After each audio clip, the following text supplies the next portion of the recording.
একজন গবেষকের মৃত্যু, একটি মহার্ঘ ঔষধের ফর্মুলা ঠিক এই মুহূর্তে দাঁড়িয়ে নিরাপত্তাহীন। ডায়েরির পাতায় 4টি নাম। এদের মধ্যে ঠিক কার জন্য ওই মিডনাইট অর্কিডটি আসলেই একটি পাখির চোখ? অনেকগুলো প্রশ্ন, অনেকগুলো ধাঁধা ওই রক্তলিপ্সিত গবেষণাগারের অন্দরে সমীচীন উত্তর খুঁজে বেড়াচ্ছে।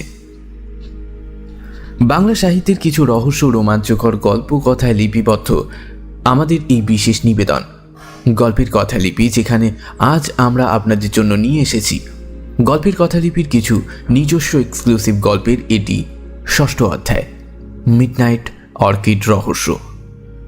এই গল্পটি আমরা আপনাদের কাছে 2টি পর্বে উপস্থাপন করব। শুরু হচ্ছে মিডনাইট অর্কিড রহস্য প্রথম পর্ব।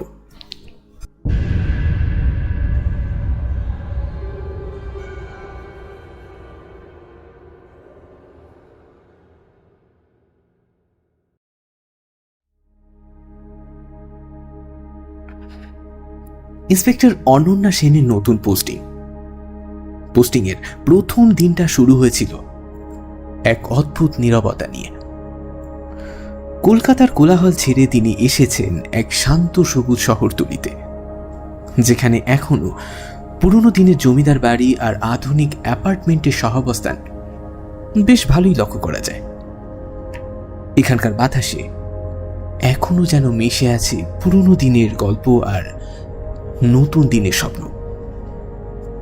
অনন্যা তার তীক্ষ্ণ বুদ্ধি আর অদম্য জেদ নিয়ে এই নতুন পরিবেশে নিজেকে মানিয়ে নেবার চেষ্টা করছিল। তার কাঁধে একটা পুরনো মামলার অসম্পূর্ণতার বোঝা তিনি দীর্ঘকাল বয়ে বেড়াচ্ছেন। অবশ্য এই ব্যাপারটা তাকে আরো বেশি সতর্ক আর মনোযোগী করে তুলেছিল। তার লক্ষ্য একটাই, প্রতিটা কেসের গভীরে প্রবেশ করে সত্যকে উন্মোচন করা আর ন্যায় বিচার প্রতিস্থাপন করা।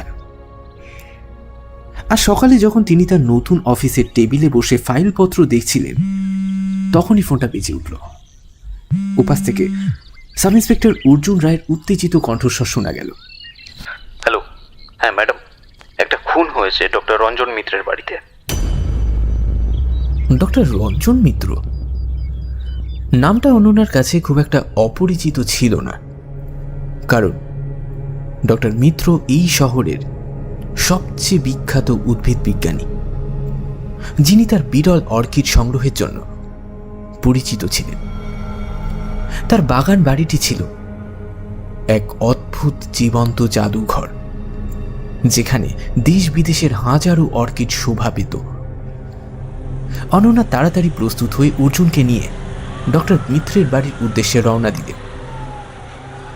ডক্টর মিত্রের বাড়িটি ছিল শহরের এক প্রান্তে, বিশাল এক বাগান আর সেই সঙ্গে উঁচু প্রাচীর দিয়ে ঘেরা। গেট পেরিয়ে ভিতরে ঢুকতেই চোখে পড়ল এক বিশাল অর্কিড কনজারভেটরি, কাঁচের তৈরি এক স্বপ্নপুরী।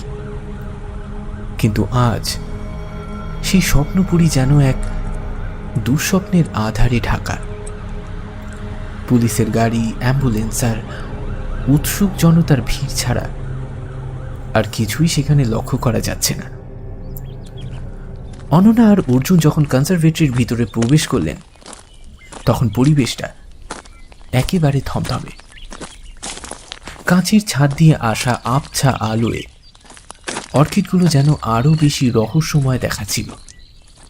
আর ঠিক মাঝখানে তার প্রিয় অর্কিডগুলোর মাঝে পড়েছিল ডক্টর রঞ্জন মিত্রের নিথর দেহটা। ডক্টর মিত্রের বয়স প্রায় 60। তার সাদা চুলগুলো এলোমেলো অবস্থায়, চোখে মোটা ফ্রেমের চশমা, পরনে তার চিরচেনা ল্যাবকোট। তার মাথার পিছনে গভীর আঘাতের চিহ্ন, রক্ত জমাট বেঁধে মেঝেতে পড়ে আছে। তার হাত থেকে বোধহয় ছিটকে পড়েছিল একটা ছোট্ট ম্যাগনিফাইং গ্লাস, সেটাও এখনো সেখানে। অর্জুন দ্রুত চারপাশটা পর্যবেক্ষণ করতে শুরু করল। অনন্যা ধীরে ধীরে ডক্টর মিত্রের দেহের কাছে গেলেন। তিনি শুধু দেহটিকে দেখলেনই না, তার চারপাশের পরিবেশটিও খতিয়ে দেখলেন। অর্কিডগুলো, তার পাতা, তার ফুল, সব কিছুই যেন কিছু একটা বলতে চাইছে। ম্যাডাম, মনে হচ্ছে মাথার পিছনে ভারী কিছু দিয়ে আঘাত করা হয়েছে। অনন্যা মাথা নেড়ে বললেন, হ্যাঁ, কিন্তু কি দিয়ে আর কেন? তিনি লক্ষ্য করলেন ডক্টর মিত্রের হাতের কাছে একটা অর্কিডের টব উল্টে পড়ে আছে, মাটিও চারিধারে ছড়িয়ে ছিটিয়ে। সবচেয়ে অদ্ভুত বিষয়, একটা নির্দিষ্ট অর্কিডের ডিসপ্লে খালি, যেখানে সাধারণত ডক্টর মিত্রের সবচেয়ে বিরল অর্কিড, মিডনাইট অর্কিড শোভা পেত, অথচ স্থানটি আজ একেবারে শূন্য। অর্জুন, এই অর্কিডটা এখানে ছিল না? শূন্য স্থানটিকে ইঙ্গিত করে অনন্যা প্রশ্ন করলেন। অর্জুন বলল, ইয়েস ম্যাডাম, শুনেছি ডক্টর মিত্রের সবচেয়ে প্রিয় অর্কিড ছিল এটা, মিডনাইট অর্কিড। গভীর রাতে নাকি এর ফুল ফোটে। অনন্যা ঝুঁকে পড়ে মেঝেতে পড়ে থাকা কিছু ছোট ছোট কাচের টুকরো দেখলেন। মনে হচ্ছে যেন কোনো কাঁচের পাত্র ভেঙেছে, কিন্তু কিসের পাত্র? অর্কিডের সব টবই তো মাটির ছিল। ফরেন্সিক টিমকে ডাকো, প্রতিটি কোণ ভালোভাবে পরীক্ষা করতে বলো। আর হ্যাঁ, ডক্টর মিত্রের পরিবারের সদস্যদের খবর দাও। অনন্যা নির্দেশ দিলেন। তদন্তের প্রথম ধাপ শুরু হলো। অনন্যা জানতেন এই নীরব অর্কিড আর শান্ত পরিবেশের আড়ালেই লুকিয়ে আছে অন্য কোনো গভীর রহস্য। উন্মোচন করা হয়তো সহজ হবে না, কারণ মধ্যরাতের অর্কিডের মধ্যেই কেমন যেন একটা অন্ধকারের ইঙ্গিত লুকিয়ে আছে। অর্কিড মানে কি শুধুই একটা ফুল, নাকি এর পিছনে অন্য কোনো খুনের আসল রহস্য লুকিয়ে আছে? সেটা বোঝাটা বড় দায়। অনন্যা সেনের নতুন অধ্যায় শুরু হলো একটা খুনের রহস্য দিয়ে। হয়তো এই রহস্যই তাকে জটিল ধাঁধার গভীরে নিয়ে যেতে সক্ষম। ডক্টর রঞ্জন মিত্রের বাড়িটি ছিল একটা বিশাল প্রাসাদ সম অট্টালিকা। এই অট্টালিকায় তার রুচিবোধ আর আভিজাত্যের পরিচয় বহন করছে দীর্ঘ সময় ব্যাপী। কনজারভেটরির পাশেই একটা ব্যক্তিগত গবেষণাগার, যেখানে তিনি তার বিরল অর্কিডগুলো নিয়ে গবেষণা করতেন। অনন্যা ফরেন্সিক টিমকে তাদের কাজ বুঝিয়ে দিয়ে নিজে বাড়ির ভিতরে প্রবেশ করলেন। সাব ইন্সপেক্টর অর্জুন রায় হাতে একটা নোটবুক আর পেন নিয়ে পেছন পেছন এলো। আচ্ছা ম্যাডাম, ডক্টর মিত্রের কোনো আত্মীয় বা কর্মচারী এখানে থাকে কিনা সেটা খোঁজ নিয়ে দেখব। শুনেছি তার একজন পুরনো গৃহ পরিচারক আছেন, মাধব দাস, আর তার এক বোন আছেন শ্রীমতী রেখা দেবী, যিনি এই শহরেই থাকেন। প্রথমে মাধব দাসকে খুঁজে বের করো, তার কাছ থেকে কিছু তথ্য পাওয়া যেতে পারে। মাধব দাসকে রান্নাঘরে পাওয়া গেল। মাধব ডক্টর মিত্রের বাড়িতে দীর্ঘ 30 বছর ধরে কাজ করছেন, তাই তার চোখে মুখে সুখের ছাপ স্পষ্ট। অনন্যা তাকে শান্তভাবে জিজ্ঞাসাবাদ করলেন, মাধববাবু, ডক্টর মিত্রের সঙ্গে আপনার কেমন সম্পর্ক ছিল? মাধব দাস দীর্ঘশ্বাস ফেলে বললেন, বাবু আমার কাছে বাবার মতোই ছিলেন। আমি ছোটবেলা থেকেই এই বাড়িতে কাজ করছি। বাবু খুব ভালো মানুষ ছিলেন, কিন্তু একটু চাপা স্বভাবের। নিজের কাজ নিয়েই থাকতেন। গতকাল রাতে কি হয়েছিল? আমি রাত 10টায় আমার ঘরে চলে গিয়েছিলাম। বাবু তখন কনজারভেটরিতেই ছিলেন। তিনি প্রায়ই গভীর রাত পর্যন্ত অর্কিড নিয়ে কাজ করতেন। আমি কোনো শব্দ শুনিনি। সকালে যখন চা দিতে গেলাম, তখন দেখি কনজারভেটরির দরজা খোলা। ভিতরে গিয়ে দেখি। বলতে বলতে মাধব কান্নায় ভেঙে পড়লেন। ডক্টর মিত্রের কোনো শত্রু ছিল কি, বা সম্প্রতি তার সাথে কারো কোনো ঝামেলা? অনন্যার এই প্রশ্নে মাধব খানিকক্ষণ চুপ করে রইলেন, তারপর বললেন, বাবু তো নিজের জগতেই থাকতেন, তবে তার বোন রেখা দেবীর সঙ্গে তার সম্পর্ক বিশেষ ভালো ছিল না। সম্পত্তির ভাগ নিয়ে তাদের মধ্যে প্রায় ঝগড়া হতো। আর কেউ? বাবু একজন ছাত্রকে খুব ভালোবাসতেন। অরুণ চৌধুরী, তাকে নিজের ছেলের মতো দেখতেন। কিন্তু মাস 6 আগে তাদের মধ্যে খুব বড় ঝগড়া হয়েছিল, তারপর সে বাবুকে ছেড়ে চলে গিয়েছিল। অনন্যা সাব ইন্সপেক্টর অর্জুনকে নির্দেশ দিলেন রেখা দেবী আর অরুণ চৌধুরীর ঠিকানা জোগাড় করতে। এদিকে মাধব দাসের কাছ থেকে আরও কিছু তথ্য পাওয়া গেল। ডক্টর মিত্রের একটি মূল্যবান অর্কিড সংগ্রহ ছিল, যার মধ্যে মিডনাইট অর্কিড সবচেয়ে বিরল। এই অর্কিডটি নাকি শুধুমাত্র নির্দিষ্ট কিছু শর্তেই ফোটে এবং এর ঔষধি গুণাগুণ নিয়েও ডক্টর মিত্র গবেষণা করছিলেন। অন্যদিকে ফরেন্সিক টিম তাদের প্রাথমিক রিপোর্ট জমা দিল। ডক্টর সেনগুপ্ত জানালেন, ইন্সপেক্টর, ডক্টর মিত্রের মাথার আঘাত আমরা পরীক্ষা করেছি। এটা একটা ব্লান্ট ফোর্স ট্রমা, মানে সাধারণ ভাষায় ভারী ভোঁতা কোনো বস্তু দিয়ে তার মাথায় আঘাত করা হয়েছিল। আমার মতে আঘাতের চিহ্ন দেখে কোনো ভারী মূর্তি বা কোনো ট্রফির কথাই মাথায় আসে। মৃত্যুর সময়টা হলো আনুমানিক রাত 11টা থেকে 12টার মধ্যেই। আর সবচেয়ে গুরুত্বপূর্ণ বিষয় হলো ঘটনাস্থলে কোনো জোরপূর্বক প্রবেশের চিহ্ন নেই। এর মানে খুনি হয়তো ডক্টর মিত্রের পরিচিত ছিল, অথবা তার কাছে বাড়ির চাবি ছিল। আর কাঁচের টুকরোগুলো? সেগুলো একটা ছোট কাঁচের শিশির টুকরো। তাতে সম্ভবত কোনো রাসায়নিক বা তরল পদার্থ ছিল। আমরা পরীক্ষার জন্য পাঠিয়েছি।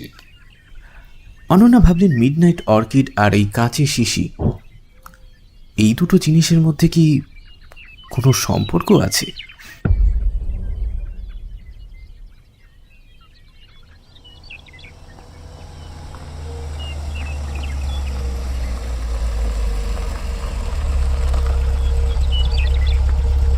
অনন্যা অর্জুনকে নিয়ে রেখা দেবীর বাড়িতে গেলেন। শ্রীমতী রেখা দেবী ডক্টর মিত্রের ছোট বোন। তার চেহারায় আভিজাত্যের ছাপ থাকলেও তার চোখে মুখে একটা চাপা ক্ষোভের প্রতিক্রিয়া পাওয়া যাচ্ছে। অনন্যা ডক্টর মিত্রের মৃত্যুর খবর দিলেন, তবে রেখা দেবীর প্রতিক্রিয়া যা হওয়া উচিত সেটা পাওয়া গেল না। অর্থাৎ সুখের চেয়ে স্বস্তিটাই একটু বেশি। আমার ভাইয়ের মৃত্যুতে আমি দুঃখিত ইন্সপেক্টর, কিন্তু সত্যি বলতে কি আমাদের সম্পর্ক ভালো ছিল না। রেখা দেবী বললেন, বাবা মারা যাওয়ার পর সব সম্পত্তি ভাই একাই ভোগ করছিল, আমাকে কিছুই দেয়নি। আমি অনেকবার বোঝানোর চেষ্টা করেছি, কিন্তু সে শোনেনি। গতকাল রাতে আপনি কোথায় ছিলেন? আমি আমার এক দুঃসম্পর্কের আত্মীয়ের বাড়িতে গিয়েছিলাম। তারা শহরের বাইরে থাকে। রাত 10টায় রওনা দিয়েছিলাম। ফিরতে ফিরতে প্রায় 2টো বেজে গিয়েছিল। অনন্যা তার অ্যালিবাইয়ের সত্যতা যাচাই করবার জন্য সাব ইন্সপেক্টর অর্জুনকে নির্দেশ দিলেন। রেখা দেবীর কথায় অসঙ্গতি তো ছিলই, কারণ তার চোখে মুখে অদ্ভুত এক ধরনের চতুরতা লক্ষ্য করা যাচ্ছিল। এরপর তারা গেলেন অরুণ চৌধুরীর কাছে। অরুণ চৌধুরীও একজন তরুণ প্রতিভাবান উদ্ভিদ বিজ্ঞানী। তার নিজের একটি ছোট্ট গবেষণাগার ছিল। ডক্টর মিত্রের খবর শুনে তিনি হতবাক হয়ে গিয়েছেন। ডক্টর মিত্র আমার গুরু ছিলেন ইন্সপেক্টর। তার কাছেই আমি অর্কিড নিয়ে কাজ শিখেছি। অরুণ চৌধুরী বললেন, আমাদের মধ্যে কিছু মতবিরোধ হয়েছিল, কিন্তু আমি তাকে শ্রদ্ধা করতাম। কী ধরনের মতবিরোধ? তিনি একটি নতুন অর্কিড প্রজাতি নিয়ে গবেষণা করছিলেন, যা তিনি মিডনাইট অর্কিড বলতেন। আমি তার গবেষণার পদ্ধতি নিয়ে প্রশ্ন তুলেছিলাম। তিনি খুব রক্ষণশীল ছিলেন, নতুন কিছু গ্রহণ করতে চাইতেন না। তাই আমি তার কাছ থেকে চলে আসি। গতকাল রাতে আপনি কোথায় ছিলেন? আমি আমার ল্যাবেই ছিলাম, একটি নতুন প্রজেক্ট নিয়ে কাজ করছিলাম। রাত 2টো পর্যন্ত কাজ করেছি। অরুণের ল্যাবে সিসিটিভি ক্যামেরা ছিল না, তাই অ্যালিবাই যাচাই করা একটু কঠিন ছিল। অনন্যা লক্ষ্য করলেন অরুণের চোখে মুখে এক ধরনের চাপা উত্তেজনা কাজ করছে। সে কি ডক্টর মিত্রের গবেষণার ফলাফল জানতে চেয়েছিল, নাকি মিডনাইট অর্কিড তার কাছেও সমান গুরুত্বপূর্ণ? অনেক ধোঁয়াশা, এখনো অনেক তদন্তের ফলাফল জানা বাকি। তদন্তের প্রথম দিনেই অনন্যা বুঝতে পারলেন এই মামলাটি যতটা সহজ মনে হচ্ছে আদতে ততটা সহজ নয়।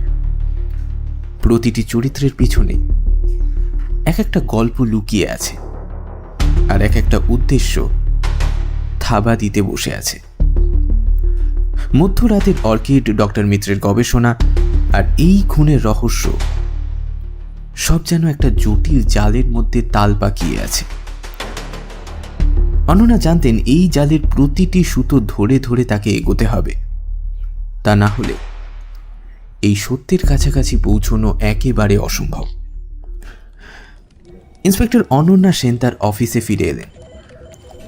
তার টেবিলের উপর ডক্টর রঞ্জন মিত্রের কেস ফাইল খোলা। অর্জুন রায় তার পাশে বসে নোট নিচ্ছিল। অনন্যার মনে হচ্ছিল এই কেসটা শুধু একটা খুনের মামলা নয়, এর পিছনে লুকিয়ে আছে আরো গভীর কোনো রহস্য।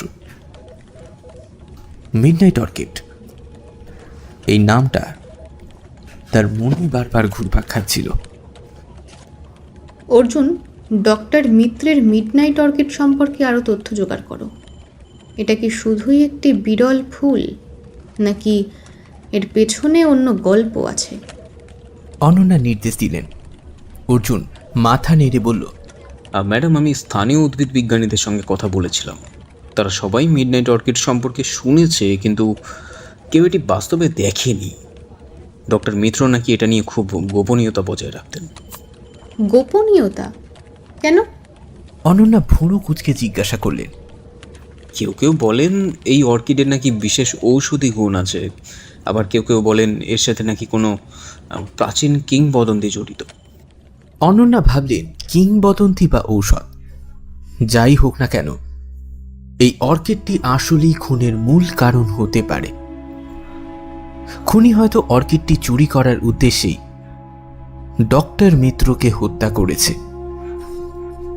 পরের দিন সকালে অনন্যা ডক্টর মিত্রের গবেষণাগারে গেলেন। ফরেন্সিক টিম তাদের কাজ শেষ করে চলে গিয়েছে। গবেষণাগারটি ছিল বই, জার্নাল আর বিভিন্ন রাসায়নিকের বোতলে ভরা। অনন্যা প্রতিটি তাক, প্রতিটি ড্রয়ার খতিয়ে দেখতে লাগলেন। একটি পুরনো কাঠের ড্রয়ারের ভিতর তিনি একটি ডায়েরি খুঁজে পেলেন। ডায়েরিটি ছিল ডক্টর মিত্রের ব্যক্তিগত গবেষণার নোটবুক।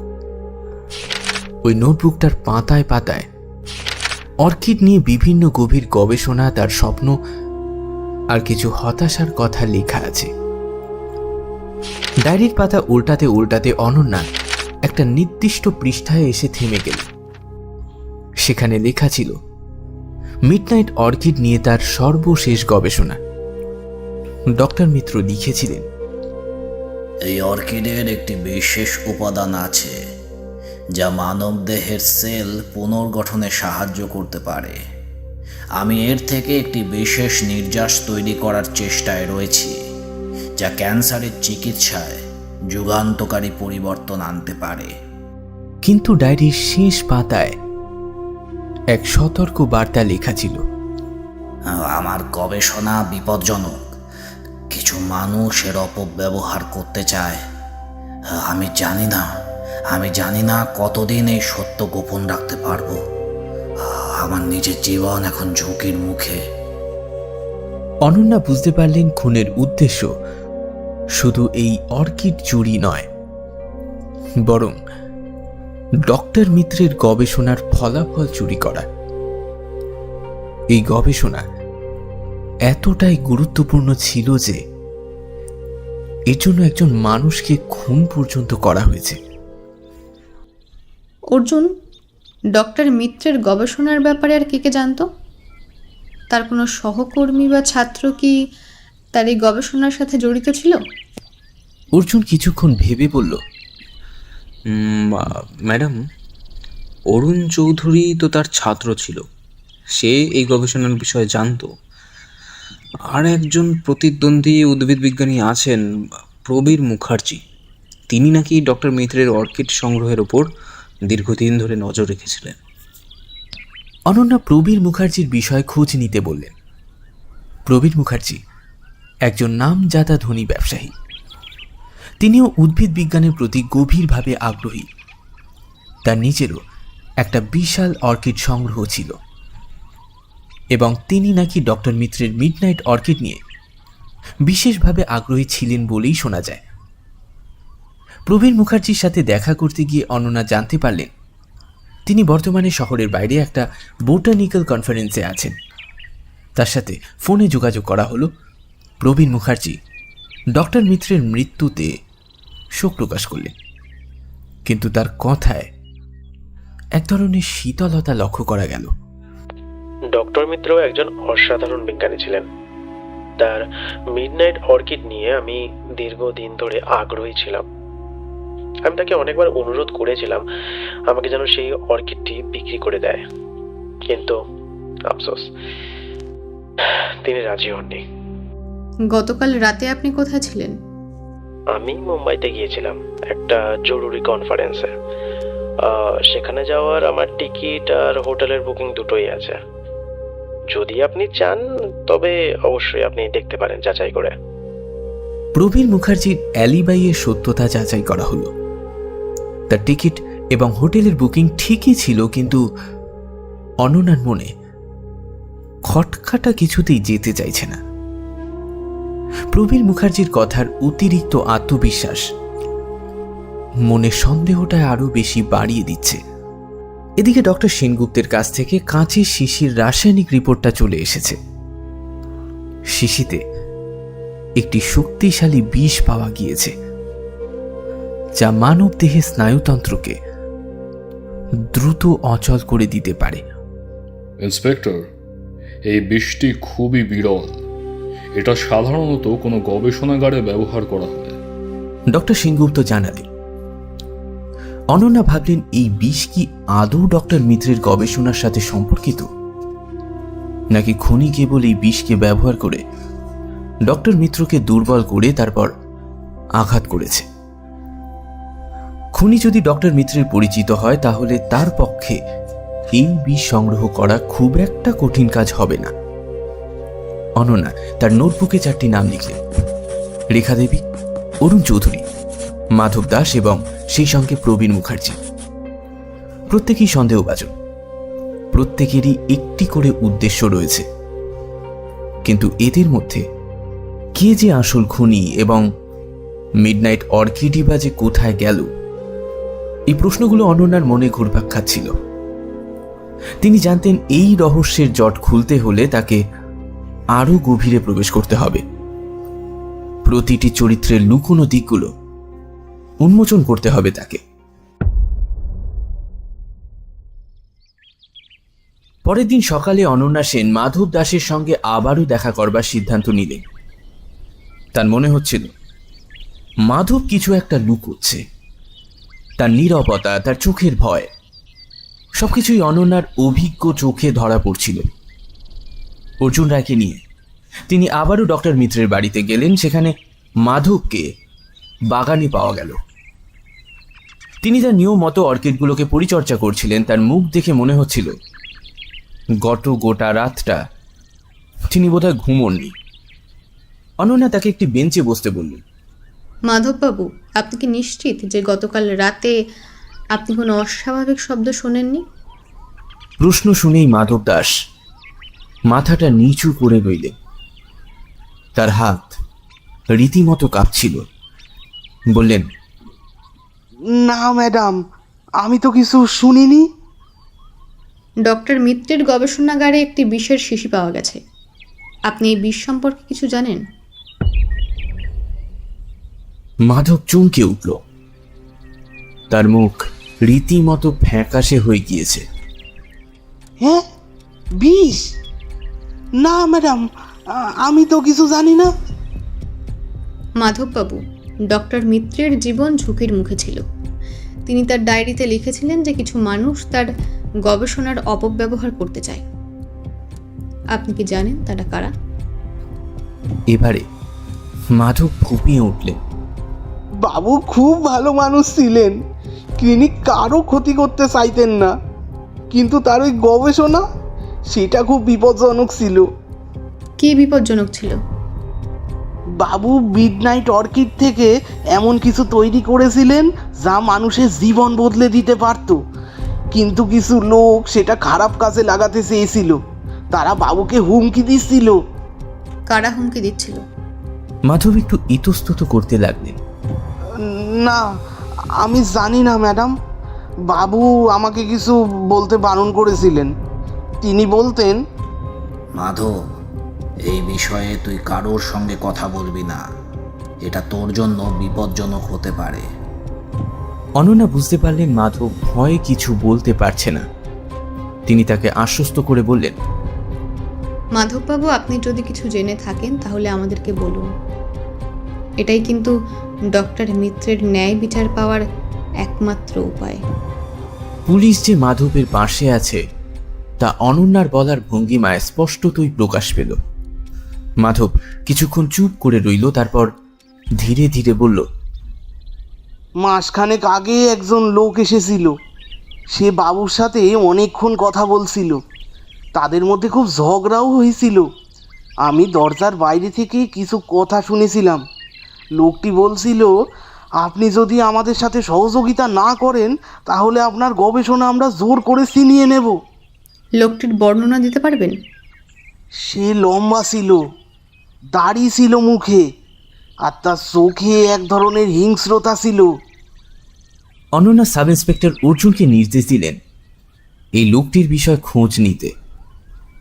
মাধবের কাছ থেকে আর কোনো তথ্য পাওয়ার আশা অনন্যা করলেন না, কারণ তিনি এতটাই ভীত ছিলেন যে আর কিছু বলতে তিনি রাজি হলেন না। এরপর অনন্যা অরুণ চৌধুরীর সাথে আবারও দেখা করবার সিদ্ধান্ত নিলেন। অরুণের ল্যাবে গিয়ে অনন্যা দেখলেন সে খুব অস্থিরভাবে কাজ করছে। তার চোখে মুখে এক ধরনের উদ্বেগ লক্ষ্য করা যাচ্ছে। অরুণ ডক্টর মিত্রের ডায়েরিতে তার গবেষণার বিষয় লেখা ছিল। তিনি লিখেছিলেন তার জীবন ঝুঁকির মুখে। আপনি কি এ বিষয়ে কিছু জানেন? প্রশ্নটা শুনে অরুণ চমকে উঠল। ডায়েরি? না, আমি কিছু জানি না। আপনি ডক্টর মিত্রের গবেষণার বিষয়ে জানতেন। মিডনাইট অর্কিড থেকে তিনি কি তৈরি করেছিলেন আপনি কি জানতেন? অরুণ কিছুক্ষণ চুপ করে রইল, তারপর বলল, হ্যাঁ, আমি জানতাম। তিনি ক্যান্সারের চিকিৎসার জন্য একটি নতুন ঔষধ তৈরি করেছিলেন, কিন্তু তার পদ্ধতি নিয়ে আমার আপত্তি ছিল। তিনি খুব দ্রুত ফলাফল চাইছিলেন, যা বিপজ্জনক হতে পারত। আপনি কি ডক্টর মিত্রকে হুমকি দেওয়া লোকটির বিষয়ে কিছু জানেন? না, আমি জানি না। তবে ডক্টর মিত্র আমাকে বলেছিলেন যে কিছু লোক তার গবেষণার পেছনে লেগে আছে। তারা ফর্মুলা চুরি করতে চায়। সেই ফর্মুলা সম্পর্কে আপনি কিছু জানতেন? অনন্যার এই প্রশ্নে অরুণ ইতস্তত করতে লাগল। বলল, আমি তার কিছু নোট দেখেছিলাম, কিন্তু তিনি আমাকে সবকিছু দেখাতেন না। তিনি খুব গোপনীয়তা বজায় রাখতেন। ইন্টারোগেশন চলাকালীন অনন্যা একটা অদ্ভুত জিনিস লক্ষ্য করলেন। অরুণের কথা বলার সময় বারবার তার চোখ একটা ড্রয়ারের দিকে যাচ্ছিল। অনন্যা ড্রয়ারটি খুলতে বললেন। অরুণ প্রথমে রাজি হচ্ছিল না, কিন্তু অনন্যার দৃঢ়তায় সে এক প্রকার বাধ্য হল। ড্রয়ারের ভিতরে একটা ছোট্ট ফাইলটা খুলতেই অনন্যা দেখলেন তাতে ডক্টর মিত্রের মিডনাইট অর্কিড গবেষণার কিছু ফর্মুলা এবং রাসায়নিক বিশ্লেষণের রিপোর্ট রয়েছে। এটা তবে কি অরুণ? অরুণ মাথা নিচু করে বলল, ডক্টর মিত্র মারা যাওয়ার পর আমি তার ল্যাব থেকে এটা নিয়ে এসেছিলাম। আমি ভেবেছিলাম হয়তো আমি তার গবেষণাটা শেষ করতে পারবো। আপনি কি এই ফর্মুলা ব্যবহার করে কিছু তৈরি করার চেষ্টা করেছিলেন? না ম্যাডাম, আমি শুধু বোঝার চেষ্টা করেছিলাম। কিন্তু এই ফর্মুলা খুব জটিল, আমি একা এটা নিয়ে কাজ করতে পারছিলাম না। অনন্যা বুঝতে পারলেন অরুণ হয়তো খুনি নয়, কিন্তু সে কিছু তো একটা লুকোচ্ছে। তার উদ্দেশ্য হয়তো খারাপ ছিল না, কিন্তু তার এই কাজ তাকে সন্দেহের তালিকায় নিয়ে এসেছে। ডক্টর মিত্রের গবেষণার ফর্মুলা অরুণের কাছে কেন? মাধব দাসের বর্ণনা করা সেই লম্বা দাড়িওয়ালা লোকটি বা কে? রহস্য দিন দিন যেন আরো বেশি ঘনীভূত হচ্ছে। অনন্যা জানতেন এই ফর্মুলা এবং সেই রহস্যময় লোকটি এই খুনের মূল চাবিকাঠি। ইন্সপেক্টর অনন্যা সেনের মনে এখন অনেকগুলো প্রশ্ন। মাধব দাসের বর্ণনা করা সেই রহস্যময় লোকটি কে? অরুণ চৌধুরীর কাছে ডক্টর মিত্রের গবেষণার ফর্মুলাই বা রয়েছে কেন? আর সেই মিডনাইট অর্কিড সেটাই বা কোথায় গেল? এতগুলো প্রশ্নের উত্তর খুঁজতে অনন্যা আবারও রেখা দেবীর সাথে দেখা করবার সিদ্ধান্ত নিলেন। রেখা দেবীর অ্যালিবাইয়ের সত্যতা যাচাই করতে গিয়ে অর্জুন জানতে পারল তিনি তার আত্মীয়ের বাড়িতে গিয়েছিলেন ঠিকই, কিন্তু তিনি সেখানে রাত কাটাননি। রাত 10টায় তিনি আত্মীয়ের বাড়ি থেকে বেরিয়ে গিয়েছিলেন। তার আত্মীয়রা ভেবেছিলেন তিনি নিজের বাড়িতে ফিরে গিয়েছেন, কিন্তু রেখা দেবী নিজের বাড়িতে ফিরেই আসেননি। তার গতিবিধি কেমন যেন সন্দেহজনক ঠেকল।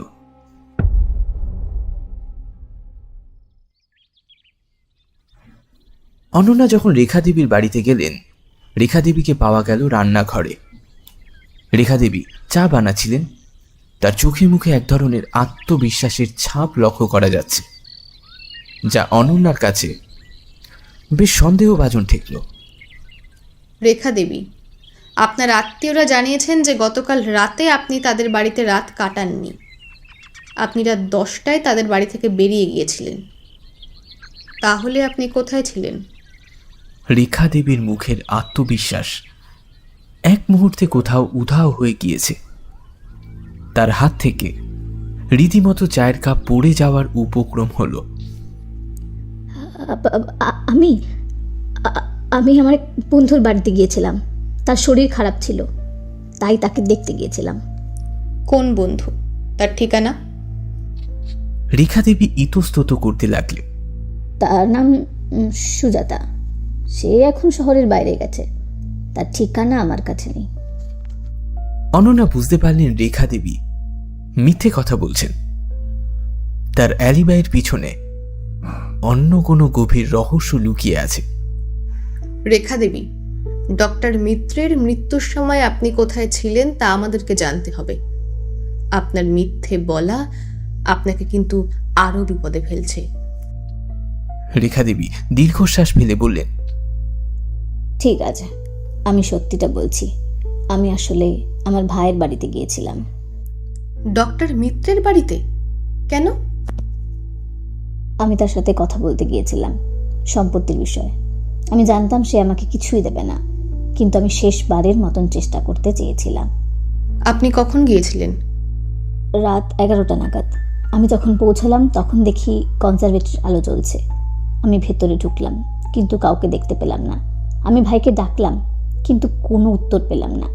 তারপর আমি কনজারভেটরির ভিতরে গেলাম। সেখানে গিয়ে দেখি ভাই মাটিতে পড়ে আছে। আর আপনি তখন কি করলেন?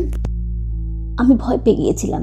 আমি জানতাম পুলিশ আমাকে সন্দেহ করবে, তাই আমি সেখান থেকে পালিয়ে এলাম। আমি কাউকে কিচ্ছু বলিনি। আপনি কি কাউকে দেখেছিলেন বা কোনো অস্বাভাবিক শব্দ শুনেছিলেন?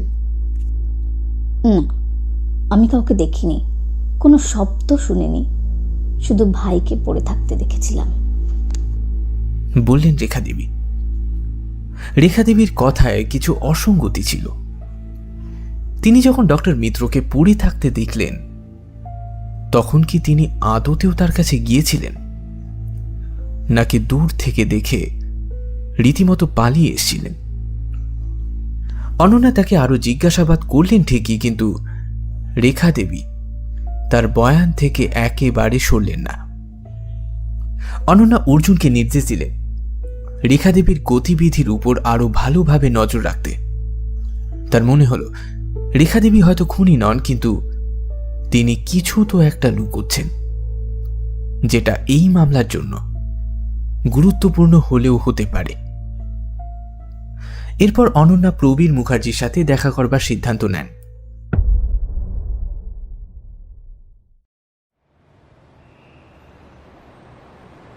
প্রবীর মুখার্জি মুম্বাই থেকে এতদিনে ফিরে এসেছেন। অনন্যা তার অফিসে গেলেন। প্রবীর মুখার্জি একজন সফল ব্যবসায়ী, তার অফিসটিও তাই তেমনভাবেই আধুনিক এবং সুসজ্জিত। ইন্সপেক্টর, ডক্টর মিত্রের মৃত্যুতে আমি সত্যিই মর্মাহত। কারণ তিনি কোনো সাধারণ বিজ্ঞানী ছিলেন না। তার মিডনাইট অর্কিড নিয়ে আমি দীর্ঘদিন ধরে অনেক আগ্রহী ছিলাম। আপনি কি জানেন ডক্টর মিত্র তার মিডনাইট অর্কিড নিয়ে কী গবেষণা করছিলেন? প্রশ্নটি শুনে প্রবীর মুখার্জি একটু হাসলেন, তারপর বললেন, হ্যাঁ, আমি জানতাম। তিনি ক্যান্সারের চিকিৎসার জন্য একটি নতুন ওষুধ তৈরি করেছিলেন, আর আমি তাকে এই গবেষণায় ইনভেস্ট করার জন্য অনেকবার অফার করেছিলাম। কিন্তু কী আর করার, তিনি তো রাজিই হননি। আসলে তিনি খুব স্বাধীনচেতা মানুষ ছিলেন। তিনি ঠিক করেছিলেন যা করবেন তিনি একাই করবেন। আপনি কি ডক্টর মিত্রকে হুমকি দেওয়া লোকটির বিষয়ে কিছু জানেন?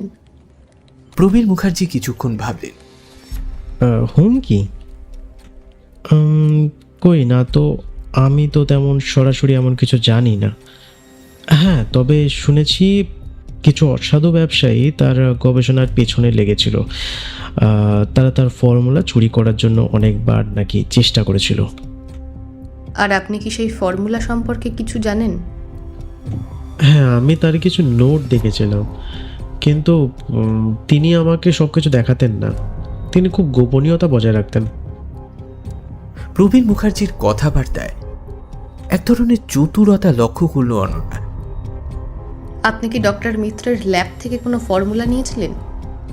শুনে প্রবীর মুখার্জি রীতিমতো চমকে উঠলেন। আমি ফর্মুলা? না ইন্সপেক্টর, আমি কেন এমন করব? আমি একজন প্রতিষ্ঠিত ব্যবসায়ী, আমি কেন চুরি করতে যাব? ডক্টর মিত্রের মৃত্যুর সময় আপনি মুম্বাইতে ছিলেন। আপনার বয়ানের সত্যতা যাচাই করা হয়েছে, কিন্তু আপনার কথায় কিছু অসঙ্গতি আছে। প্রবীর মুখার্জি আবারও একটু হেসে বললেন, অসঙ্গতি? আচ্ছা, দেখুন ইন্সপেক্টর, আমি তো আপনাকে সব সত্যি কথা বলেছি। এইবার বাকিটা আপনার উপরে, দেখুন আপনি কি করবেন। অনন্যা বুঝতে পারলেন প্রবীর মুখার্জি একজন অতীব ধূর্ত ব্যক্তি। তিনি সরাসরি কিছুই স্বীকার করবেন না। অনন্যা তার অফিস থেকে বেরিয়ে এলেন। তার মনে হলো প্রবীর মুখার্জি এই মামলার সাথে জড়িত। অন্তত তার চতুরতা এবং অতিরিক্ত আত্মবিশ্বাস সেই রকমই সন্দেহের ইঙ্গিত দিচ্ছে।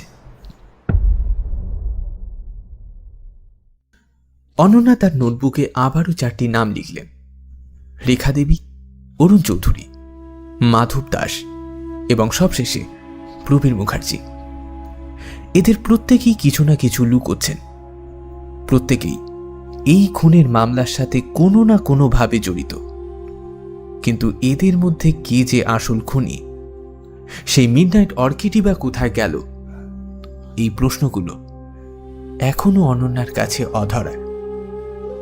তিনি জানতেন এই রহস্যের জট খুলতে হলে তাকে আবারও প্রথম থেকে শুরু করে আরো অনেক বেশি গভীরে প্রবেশ করতে হবে। প্রতিটি চরিত্রের লুকোনো দিকগুলো আরো বেশি করে উন্মোচন করতে হবে। ইন্সপেক্টর অনন্যা সেন তার অফিসে ফিরে এলেন। তার ক্রমেই মনে হচ্ছিল প্রতিটি সন্দেহভাজনই যেন এক একটি ধাঁধা, যার সমাধান আদতে করা এতটা সহজ নয়। মাধবের ভয়, রেখা দেবীর মিথ্যে, অরুণের অস্থিরতা, সেই সঙ্গে প্রবীরের চতুরতা, সবকিছুই তাকে একটা জটিল জালের মধ্যে আরো আষ্টে পৃষ্ঠে জড়িয়ে ফেলছিল। অর্জুন তার পাশেই বসেছিল, তারও মুখে সেই লালিত্যহীন চিন্তার ছাপ। ম্যাডাম, রেখা দেবীর আত্মীয়দের সঙ্গে কথা বলেছি। তারা নিশ্চিত করেছেন যে রেখা দেবী রাত 10টার সময় তাদের বাড়ি থেকে বেরিয়েছিলেন, কিন্তু তার বন্ধুর বাড়িতে যাওয়ার কোনো প্রমাণ পাওয়া যায়নি। তার মানে রেখা দেবী মিথ্যে বলছেন। তিনি ডক্টর মিত্রের বাড়িতে গিয়েছিলেন, কিন্তু তিনি কেন সবটা বলছেন না? অর্জুন, ডক্টর মিত্রের পুরনো ফাইলগুলো আবার দেখো। তার গবেষণার সাথে জড়িত আর কোনো নাম বা প্রতিষ্ঠানের খোঁজ করো। অর্জুন ডক্টর মিত্রের পুরনো ফাইলপত্র ঘাঁটতে শুরু করল। অনন্যা ডক্টর মিত্রের সেই ডায়েরিটা আরও একবার পড়লেন। ডায়েরির শেষ পাতায় লেখা ওই সতর্ক বার্তাটা তার মনে বারবার ঘুরপাক খাচ্ছিল। আমার গবেষণা বিপজ্জনক, কিছু মানুষ এর অপব্যবহার করতে চায়। আমি জানি না আমি কতদিন এই সত্য গোপন রাখতে পারব। আমার জীবন এখন শুধুই ঝুঁকির মুখে। এই কিছু মানুষ কারা? প্রবীর মুখার্জি কি তাদের মধ্যে একজন, নাকি আরও কেউ আছে যার কথা এখনো জানা যায়নি?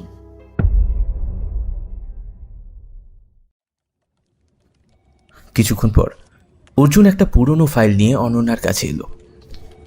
এই ফাইলটা দেখুন ম্যাডাম, এটা ডক্টর মিত্রের একটি পুরনো গবেষণার প্রজেক্ট ফাইল, প্রায় 10 বছর আগের। ফাইলটা অনন্যা খুলে দেখলেন। তাতে একটি আন্তর্জাতিক গবেষণা সংস্থার নাম লেখা আছে, বায়োটেক ইনোভেশনস। এই সংস্থাটি জেনেটিক ইঞ্জিনিয়ারিং এবং বায়োটেকনোলজি নিয়ে কাজ করে। ডক্টর মিত্র এই সংস্থার সঙ্গে একটি প্রজেক্টে কাজ করেছিলেন, যার উদ্দেশ্য বিরল উদ্ভিদের জেনেটিক বৈশিষ্ট্য নিয়ে গবেষণা করা। ফাইলটিতে একটি নাম অনন্যার চোখে পড়ল, ডক্টর শাশ্বত রায়। তিনি বায়োটেক ইনোভেশনের প্রধান বিজ্ঞানী এবং ডক্টর মিত্রের সহকর্মীও ছিলেন। অর্জুন, ডক্টর শাশ্বত রায়ের বিষয়ে খোঁজ করো। তিনি এখন কোথায় আছেন, কি করছেন, সমস্ত ডিটেলস আমার চাই। অনন্যা নির্দেশ দিলেন। সাব ইন্সপেক্টর অর্জুন দ্রুত খোঁজ নিয়ে জানালো যে ডক্টর শাশ্বত রায় বর্তমানে শহরের একটি বেসরকারি হাসপাতালে চিকিৎসাধীন। তিনি হৃদরোগে আক্রান্ত হয়েছেন। অনন্যা ডক্টর শাশ্বত রায়ের সঙ্গে দেখা করবার সিদ্ধান্ত নিলেন। হাসপাতালে গিয়ে তিনি দেখলেন ডক্টর শাশ্বত রায় বেশ দুর্বল। তার পাশে তার স্ত্রী বসেছিলেন। অনন্যা নিজের পরিচয়টুকু দিয়ে ডক্টর মিত্রের বিষয়ে কিছু কথা বলতে চাইলেন। ডক্টর শাশ্বত রায় প্রথমে খানিকটা ইতস্তত করলেও অনন্যার অনুরোধে তিনি কথা বলতে রাজি হন। তিনি বললেন, রঞ্জন আমার অনেক পুরনো খাস বন্ধু ছিল। আমরা একসাথে অনেক গবেষণা করেছি, কিন্তু তার মৃত্যুতে আমি সত্যিই মর্মাহত। ডক্টর মিত্রের মিডনাইট অর্কিড নিয়ে গবেষণার ব্যাপারে আপনি কিছু জানেন? ডক্টর শাশ্বত রায় একটা দীর্ঘশ্বাস ফেলে বললেন, হ্যাঁ, আমি জানতাম। রঞ্জন আমাকে তার গবেষণার সব বিষয়ে বলতো। সে একটি যুগান্তকারী আবিষ্কারের দ্বার প্রান্তে ছিল, যার নাম মিডনাইট অর্কিড। সেই মিডনাইট অর্কিড থেকে সে এমন একটি নির্যাস তৈরি করেছিল যা ক্যান্সারের কোষ ধ্বংস করতে পারত। কিন্তু ডক্টর মিত্র তার ডায়েরিতে লিখেছিলেন যে তার গবেষণা বিপজ্জনক এবং কিছু মানুষ এটা অপব্যবহার করতে চায়। আপনি কি জানেন তারা কারা? ডক্টর শাশ্বত রায় বেশ কিছুক্ষণ চুপ করে রইলেন। তার চোখে মুখে এক ধরনের ভয় ফুটে উঠল। কিছু শক্তিশালী কর্পোরেট সংস্থায় গবেষণার পেছনে লেগেছিল। তারা রঞ্জনের ফর্মুলা চুরি করতে চেয়েছিল। তারা জানতো যে এই ফর্মুলা চুরি করতে পারলে তাদের এই আবিষ্কার তাদের জন্য $1 বিলিয়ন ব্যবসা এনে দিতে পারে। আপনি কি তাদের নাম বলতে পারবেন? মাফ করবেন ইন্সপেক্টর, আমি কোনো নাম বলতে পারবো না, কারণ তারা খুবই প্রভাবশালী। তারা আমাকেও অব্দি হুমকি দিয়েছিল। তো রঞ্জন তাদের সাথে আপোস করতে কোনোদিনই রাজি ছিল না। হয়তো তারাই তাকে আজ। ডক্টর শাশ্বত রায় তার কথাটা শেষ করতে পারলেন না। তার শরীর কাঁপতে শুরু করেছে। তার স্ত্রী দ্রুত তাকে শান্ত করবার চেষ্টা করলেন, কিন্তু অনন্যা বেশ ভালোই বুঝতে পেরেছেন ডক্টর শাশ্বত রায় আরো অনেক কিছুই জানেন, কিন্তু ভয়তে বলতে পারছেন না। ডক্টর মিত্রের মৃত্যুর রাতে আপনি কোথায় ছিলেন? আমি হাসপাতালে ভর্তি ছিলাম। আমার হার্ট অ্যাটাক হয়েছিল। আমার স্ত্রী আর হাসপাতালের রেকর্ড দুটোই তার প্রমাণ আছে। আপনি যদি চান আপনি খুঁটিয়ে দেখতে পারেন, বললেন ডক্টর শাশ্বত রায়। তার অ্যালিবাইয়ের সত্যতা যাচাই করা হলো। তার কথা ঠিকই ছিল, কিন্তু তার দেওয়া তথ্যগুলো অনন্যার মনে নতুন এক চিন্তার জন্ম দিল। কর্পোরেট সংস্থা, বিলিয়ন ডলারের ব্যবসা, এই খুনের পিছনে কি আরো বড় কোনো ষড়যন্ত্র আছে? অনন্যা তার নোটবুকে নতুন একটা নাম যোগ করলেন, বায়োটেক ইনোভেশনস, এবং এর সাথে জড়িত সেই রহস্যময় কর্পোরেট সংস্থা। মাধবের বর্ণনা করা লম্বা দাড়িওয়ালা লোকটি এই সংস্থারই কি কেউ? প্রবীর মুখার্জি কি এই সংস্থার সাথেই জড়িত? রহস্য দিন দিন আরো জটিল হতে লাগল। অনন্যা জানতেন এইবার তাকে আরো অনেক বেশি গভীরে প্রবেশ করতে হবে। কর্পোরেট জগতের অন্ধকার দিকগুলো এবারে তাকে ধীরে ধীরে উন্মোচন করতে হবে। ইন্সপেক্টর অনন্যা সেনের সামনে এখন নতুন দিগন্ত উন্মোচিত হয়েছে। ডক্টর শাশ্বত রায় তথ্য তাকে বুঝিয়ে দিয়েছে ডক্টর রঞ্জন মিত্রের খুন শুধু ব্যক্তিগত শত্রুতা বা সম্পত্তির বিবাদ নয়, এর পিছনে লুকিয়ে আছে অন্য কোনো বিশাল কর্পোরেট ষড়যন্ত্র। মিডনাইট অর্কিড এবং তার সাথে তৈরি হতে চলা ওই ক্যান্সারের ওষুধ, এই আবিষ্কারের মূল্য $1 মিলিয়ন, আর এই $1 বিলিয়ন লোভে যে কোনো কিছু করা সম্ভব। অর্জুন, বায়োটেক ইনোভেশনস সম্পর্কে বিস্তারিত তথ্য জোগাড় করো। তাদের বর্তমান প্রজেক্ট কি, তাদের বোর্ড অফ ডিরেক্টরস কারা, এবং সম্প্রতি তাদের কোনো বড় বিনিয়োগ বা অধিগ্রহণ হয়েছে কিনা। অনন্যা নির্দেশ দিলেন। অর্জুন দ্রুত ইন্টারনেট এবং অন্যান্য সূত্র থেকে তথ্য সংগ্রহ করতে শুরু করল। অনন্যা ডক্টর মিত্রের ডায়েরিটা আবারও হাতে নিলেন। ডায়েরির পাতায় পাতায় কিছু কোড নেম এবং সংক্ষিপ্ত শব্দ খুঁজে পেলেন তিনি, যা সম্ভবত এই কর্পোরেট সংস্থার সাথেই সম্পর্কিত। অর্জুন, এই কোডগুলো কি কোনো সংস্থার নাম হতে পারে? অনন্যা একটি পৃষ্ঠার দিকে ইঙ্গিত করে জিজ্ঞাসা করলেন। অর্জুন কোডগুলো দেখে বলল, ম্যাডাম, এগুলো দেখে মনে হচ্ছে কোনো কেমিক্যাল ফর্মুলার অংশ, কিন্তু কিছু নাম আছে যা কোম্পানির নামের মতন শোনাচ্ছে। তারা দুজনে মিলে কোডগুলো বিশ্লেষণ করতে শুরু করলেন। কিছুক্ষণের মধ্যে তারা একটা প্যাটার্ন খুঁজে পেলেন। ডক্টর মিত্র তার ডায়েরিতে কিছু নাম সংক্ষেপে লিখেছিলেন, যা আসলে বড় বড় ফার্মাসিউটিক্যাল কোম্পানির নাম। এরই মধ্যে একটি নাম ছিল global Pharma. Global Pharma? Ananya ফিসফিস করে বললেন, এটা তো বিশ্বের অন্যতম বৃহত্তম ফার্মাসিউটিক্যাল কোম্পানি। তাদের সাথে ডক্টর মিত্রের কি সম্পর্ক ছিল? অর্জুন দ্রুত গ্লোবাল ফার্মা সম্পর্কে তথ্য খুঁজতে শুরু করল। জানা গেল গ্লোবাল ফার্মা সম্প্রতি একটি নতুন ক্যান্সারের ওষুধ নিয়ে গবেষণা করছিল, কিন্তু ওদের গবেষণা তেমন একটা সফল হচ্ছিল না। ম্যাডাম, এই ছবিটা দেখুন। ইনি হচ্ছেন গ্লোবাল ফার্মার একজন উচ্চপদস্থ কর্মকর্তা, যার নাম শ্রীকান্ত বর্মা। তিনি তাদের গবেষণা ও উন্নয়ন বিভাগের প্রধান। অর্জুন একটি ছবি দেখালো। ছবিটি দেখে অনন্যা চমকে উঠলেন। মাধব দাস যে লম্বা দাড়িওয়ালা লোকটির বর্ণনা দিয়েছিলেন, তার সাথে শ্রীকান্ত বর্মার চেহারার একটা অদ্ভুত মিল আছে। অর্জুন, এই শ্রীকান্ত বর্মার বিষয়ে আরও তথ্য জোগাড় করো। তার গতিবিধি, তার সাথে ডক্টর মিত্রের কোনো যোগাযোগ ছিল কিনা।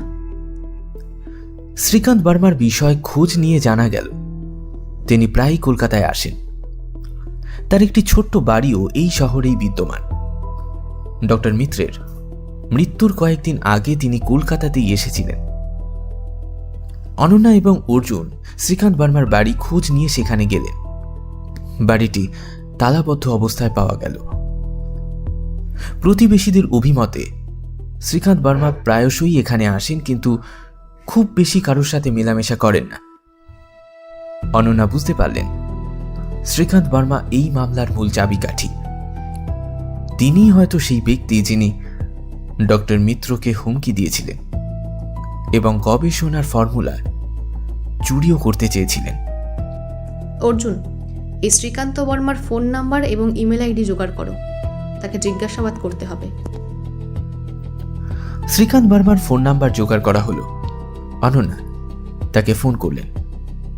শ্রীকান্ত বর্মা প্রথমে ফোন ধরলেন না, কিন্তু অনন্যার বারবার প্রচেষ্টায় তিনি একসময় ফোনটা ধরলেন।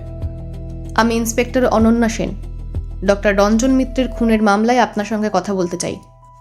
ডক্টর মিত্র, তার সাথে আমার কোনো সম্পর্ক নেই। শ্রীকান্ত বর্মার কণ্ঠস্বর শুনে মনে হলো তিনি বেশ চিন্তিত। আপনার সঙ্গে ডক্টর মিত্রের দেখা হয়েছিল, আপনি তাকে হুমকি দিয়েছিলেন, আমরা সমস্তটাই জানি। দৃঢ়তার সঙ্গে বললেন অনন্যা। শ্রীকান্ত বর্মা কিছুক্ষণ চুপ রইলেন, তারপর বললেন, ঠিক আছে, আমি আপনার সাথে দেখা করব, কিন্তু এখন আমি শহরের বাইরে আছি।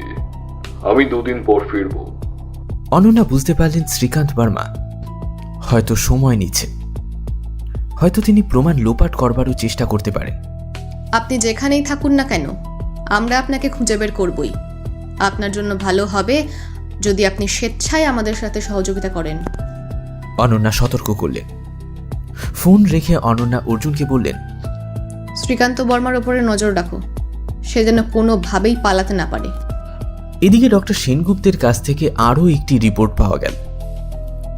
ডক্টর মিত্রের মাথায় যে ভূতা বস্তু দিয়ে আঘাত করা হয়েছিল তার উপর কিছু অর্কিডের পরাগরেণু পাওয়া গিয়েছে। এই পরাগরেণু মিডনাইট অর্কিডের পরাগরেণুর সাথে হুবহু মিলে গিয়েছে। এর মানে হলো খুনে মিডনাইট অর্কিড নিয়ে কাজ করছিল, অথবা তার সাথে অর্কিডটি ছিল, বললেন ডক্টর সেনগুপ্ত। অনন্যা ভাবলেন, খুনি কি মিডনাইট অর্কিডটা চুরি করে নিয়ে গেছে আদৌ, নাকি অর্কিডটি এখনো কোথাও লুকিয়ে আছে? আর সেই বিশেষ শিশি, তার সাথে কি শ্রীকান্ত বর্মার কোনো সম্পর্ক আছে?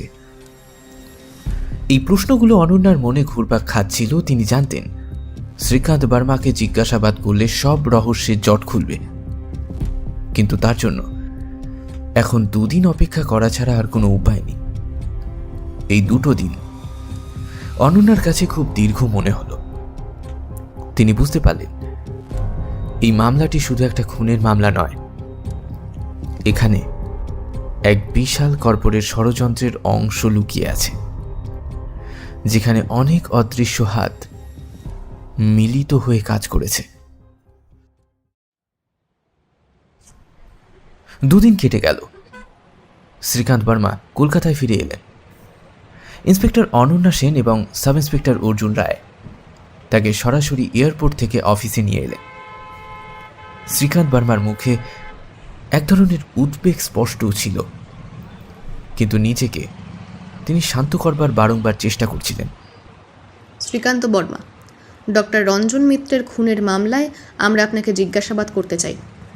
আরে, আমি তো আগেই বলেছি ইন্সপেক্টর, ডক্টর মিত্রের সঙ্গে আমার কোনো সম্পর্ক নেই। আপনার ছবি মাধব চিনতে পেরেছে। আপনি ডক্টর মিত্রকে হুমকি দিয়েছিলেন, তার গবেষণার ফর্মুলা চুরি করতে চেয়েছিলেন। শ্রীকান্ত বর্মার মুখ ফ্যাকাশে হয়ে গেল। তিনি কিছুক্ষণ চুপ করে রইলেন, তারপর দীর্ঘশ্বাস ফেলে বললেন, ঠিক আছে, আমি সব বলছি, কিন্তু আমি ডক্টর মিত্রকে খুন করিনি। শ্রীকান্ত বর্মা অকপটে স্বীকার করলেন যে তিনি গ্লোবাল ফার্মার পক্ষ থেকে ডক্টর মিত্রের মিডনাইট অর্কিড গবেষণার ফর্মুলা কেনার জন্যই এসেছিলেন। তারা জানত ডক্টর মিত্র ক্যান্সারের একটি যুগান্তকারী ওষুধ আবিষ্কারের একেবারে দ্বার প্রান্তে আছেন। গ্লোবাল ফার্মা এই আবিষ্কারটির একচেটিয়া অধিকার চেয়েছিল।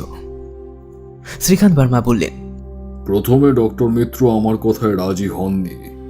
তিনি তার আবিষ্কার মানবজাতির কল্যাণে ব্যবহার করতে চেয়েছিলেন, কোনো কর্পোরেট সংস্থার মুনাফার জন্য নয়। আমরা তাকে অনেক বোঝানোর চেষ্টা করেছি, কিন্তু তিনি অনড় ছিলেন। তাই আমরা তাকে হুমকি দিয়েছিলাম। কী ধরনের হুমকি? আমরা তাকে বলেছিলাম যে যদি তিনি আমাদের সঙ্গে সহযোগিতা না করেন তাহলে আমরা তার গবেষণার ফর্মুলা চুরি করে নেব এবং তাকে জনসমক্ষে হেয় করব। ডক্টর মিত্রের মৃত্যুর রাতে আপনি কোথায় ছিলেন? আমি কলকাতায় ছিলাম, ডক্টর মিত্রের বাড়িতেও গিয়েছিলাম।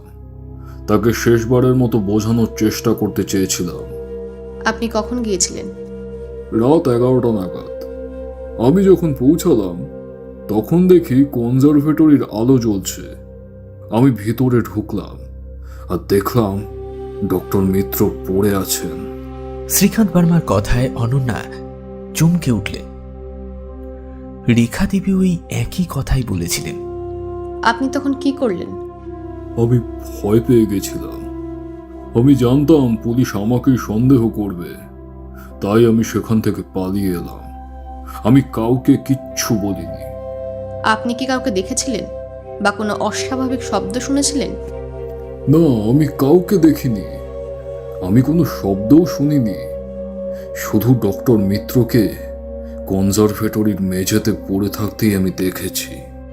শ্রীকান্ত বর্মার কথা আর রেখা দেবীর কথা একসাথে হুবহু মিলে যাচ্ছে।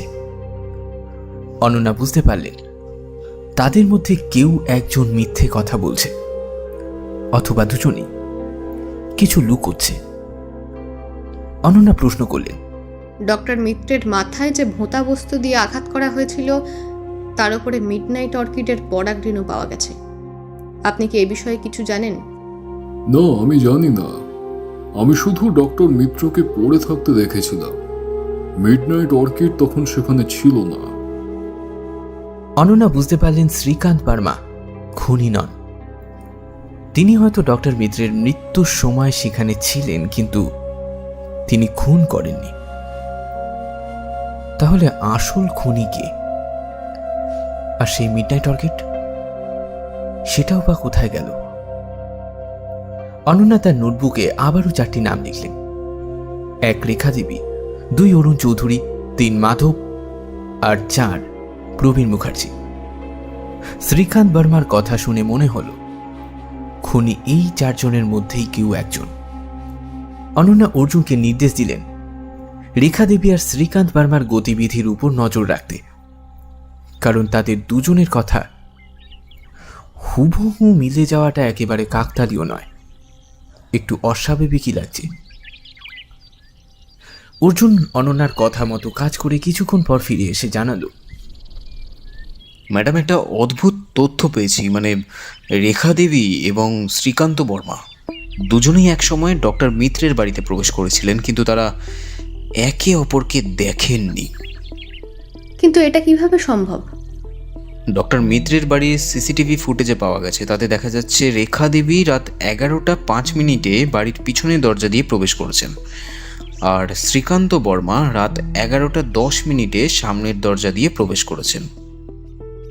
অনন্যা বুঝতে পারলেন রেখা দেবী আর শ্রীকান্ত বর্মা দুজনেই ডক্টর মিত্রের বাড়িতে প্রবেশ করেছিলেন, কিন্তু তারা একে অপরকে দেখেননি। এর মানে একটাই, খুনি তাদের দুজনের আগেই ডক্টর মিত্রকে খুন করেছে। তাহলে প্রশ্ন হলো খুনি কে? অনন্যা আবারও ডক্টর মিত্রের ডায়েরিটা একবার হাতে তুলে নিলেন। ডায়েরির পাতায় পাতায় তিনি কিছু অদ্ভুত চিহ্ন খুঁজে পেলেন। এই চিহ্নগুলো আগে অনন্যার চোখে পড়েনি। অনন্যা জিজ্ঞাসা করলেন, অর্জুন, এই চিহ্নগুলো দেখো, এগুলো কি কোনো সাংকেতিক ভাষা? অর্জুন চিহ্নগুলো দেখে বলল, ম্যাডাম, এগুলো দেখে মনে হচ্ছে কোনো প্রাচীন উদ্ভিদ বিজ্ঞানীর প্রতীক। ডক্টর মিত্র এই প্রতীকগুলো ব্যবহার করতেন তার গবেষণার কিছু গোপন তথ্য লুকানোর জন্য। অনন্যা এবং অর্জুন প্রতীকগুলো বিশ্লেষণ করতে শুরু করলেন। কিছুক্ষণের মধ্যেই তারা যে প্যাটার্নটা খুঁজে পেলেন, সেই প্রতীকটা আসলে একটা নির্দিষ্ট অর্কিডের নাম নির্দেশ করছে। সেটা ভ্যানিলা প্ল্যানিফোলিয়া।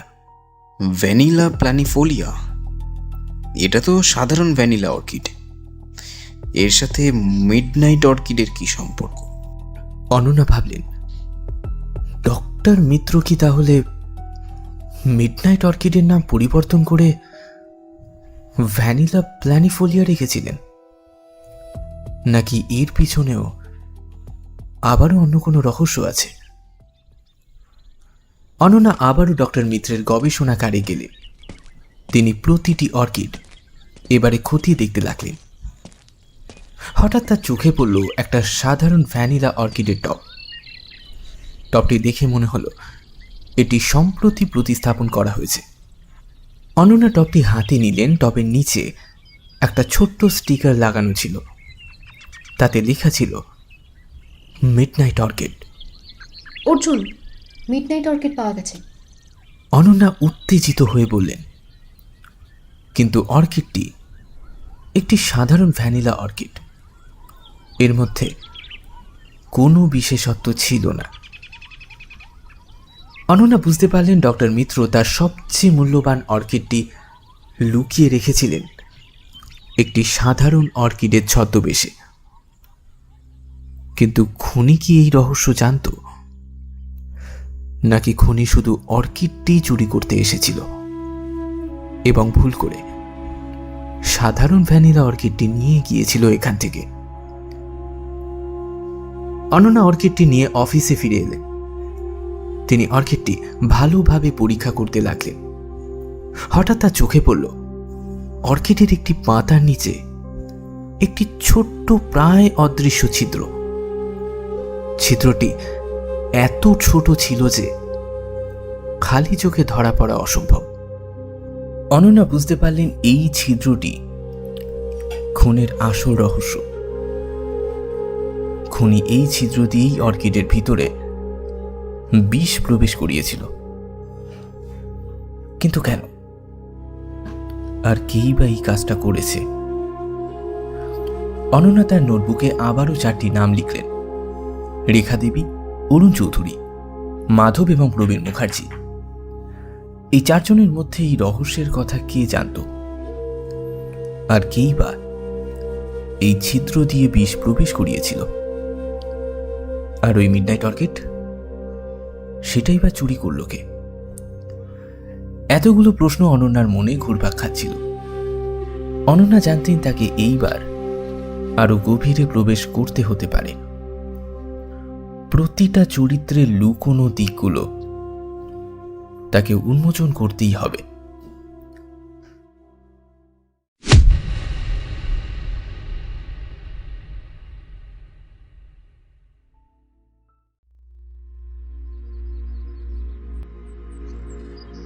বাংলা সাহিত্যের কিছু কালজয়ী উপন্যাস, ছোট গল্প, রহস্য, প্রেম, আবার কখনো বা ভৌতিক অভিজ্ঞতা, এই সব কিছু নিয়েই আমাদের প্রতি বৃহস্পতিবার থাকছে গল্প শোনাবার অঙ্গীকার। আমাদের আজকের অঙ্গীকারে গল্পের কথালিপির কিছু নিজস্ব এক্সক্লুসিভ গল্পের এটি 6ষ্ঠ অধ্যায়, মিডনাইট অর্কিড রহস্য। গত পর্বে আপনারা শুনেছিলেন ডক্টর মিত্রকে খুন করা হয়েছে। তার গবেষণাগারের সবচেয়ে মূল্যবান অর্কিডটি এখন উধাও। ডায়েরির পাতায় 4টি নাম: অরুণ চৌধুরী, মাধব দাস, রেখা দেবী এবং প্রবীণ মুখার্জি। প্রত্যেকেরই এজেহার নেওয়া হয়েছে। প্রত্যেকেরই বয়ান সম্পূর্ণ সত্যিও নয়, আবার সম্পূর্ণ মিথ্যেও নয়। ইন্সপেক্টর অনন্যা সেনের এখন 3টি প্রশ্ন মাথায় ঘুরপাক খাচ্ছে। 1. ডক্টর মিত্রের খুনি কে? 2. মিডনাইট অর্কিডটি কে চুরি করল? 3. ডক্টর মিত্রের খুনি কি আদতেও এক মাথাওয়ালা বিশিষ্ট ব্যক্তি, নাকি কোনো দশাননের অবতার? চলুন তবে আর বেশি দেরি না করে বাকি কাহিনীর অংশটুকু শোনা যাক। শুরু হচ্ছে মিডনাইট অর্কিড রহস্য, 2য় পর্ব।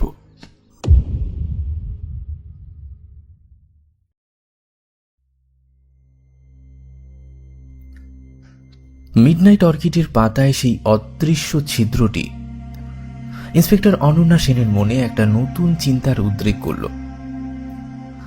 খুনি শুধু ডক্টর মিত্রকে হত্যাই করেনি, সে অর্কিডটিকেও বিষাক্ত করবার চেষ্টা করেছে।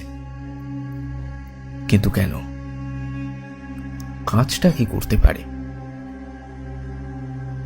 এই প্রশ্নগুলো ক্রমশ অনন্যাকে এই কেসের গভীরে টেনে হিচড়ে নিয়ে যাচ্ছে। অনন্যা অর্জুনকে নির্দেশ দিলেন, অর্জুন, ডক্টর মিত্রের গবেষণাগারে ব্যবহৃত বিষের শিশিটা আবার পরীক্ষা করো। আর মিডনাইট অর্কিডের পাতার ছিদ্রটা ফরেন্সিক ল্যাবে পাঠাও। দেখতে হবে ওই ছিদ্রটা কী দিয়ে তৈরি করা। অর্জুন দ্রুত অনন্যার কথা মতো কাজ শুরু করল। অনন্যা তার নোটবুকে আবারও সন্দেহভাজন নামগুলো দেখলেন। প্রত্যেকেই ডক্টর মিত্রের মৃত্যুর রাতে ওই বাড়িতেই উপস্থিত ছিল এবং প্রত্যেকেরই গতিবিধি যথেচ্ছই সন্দেহজনক।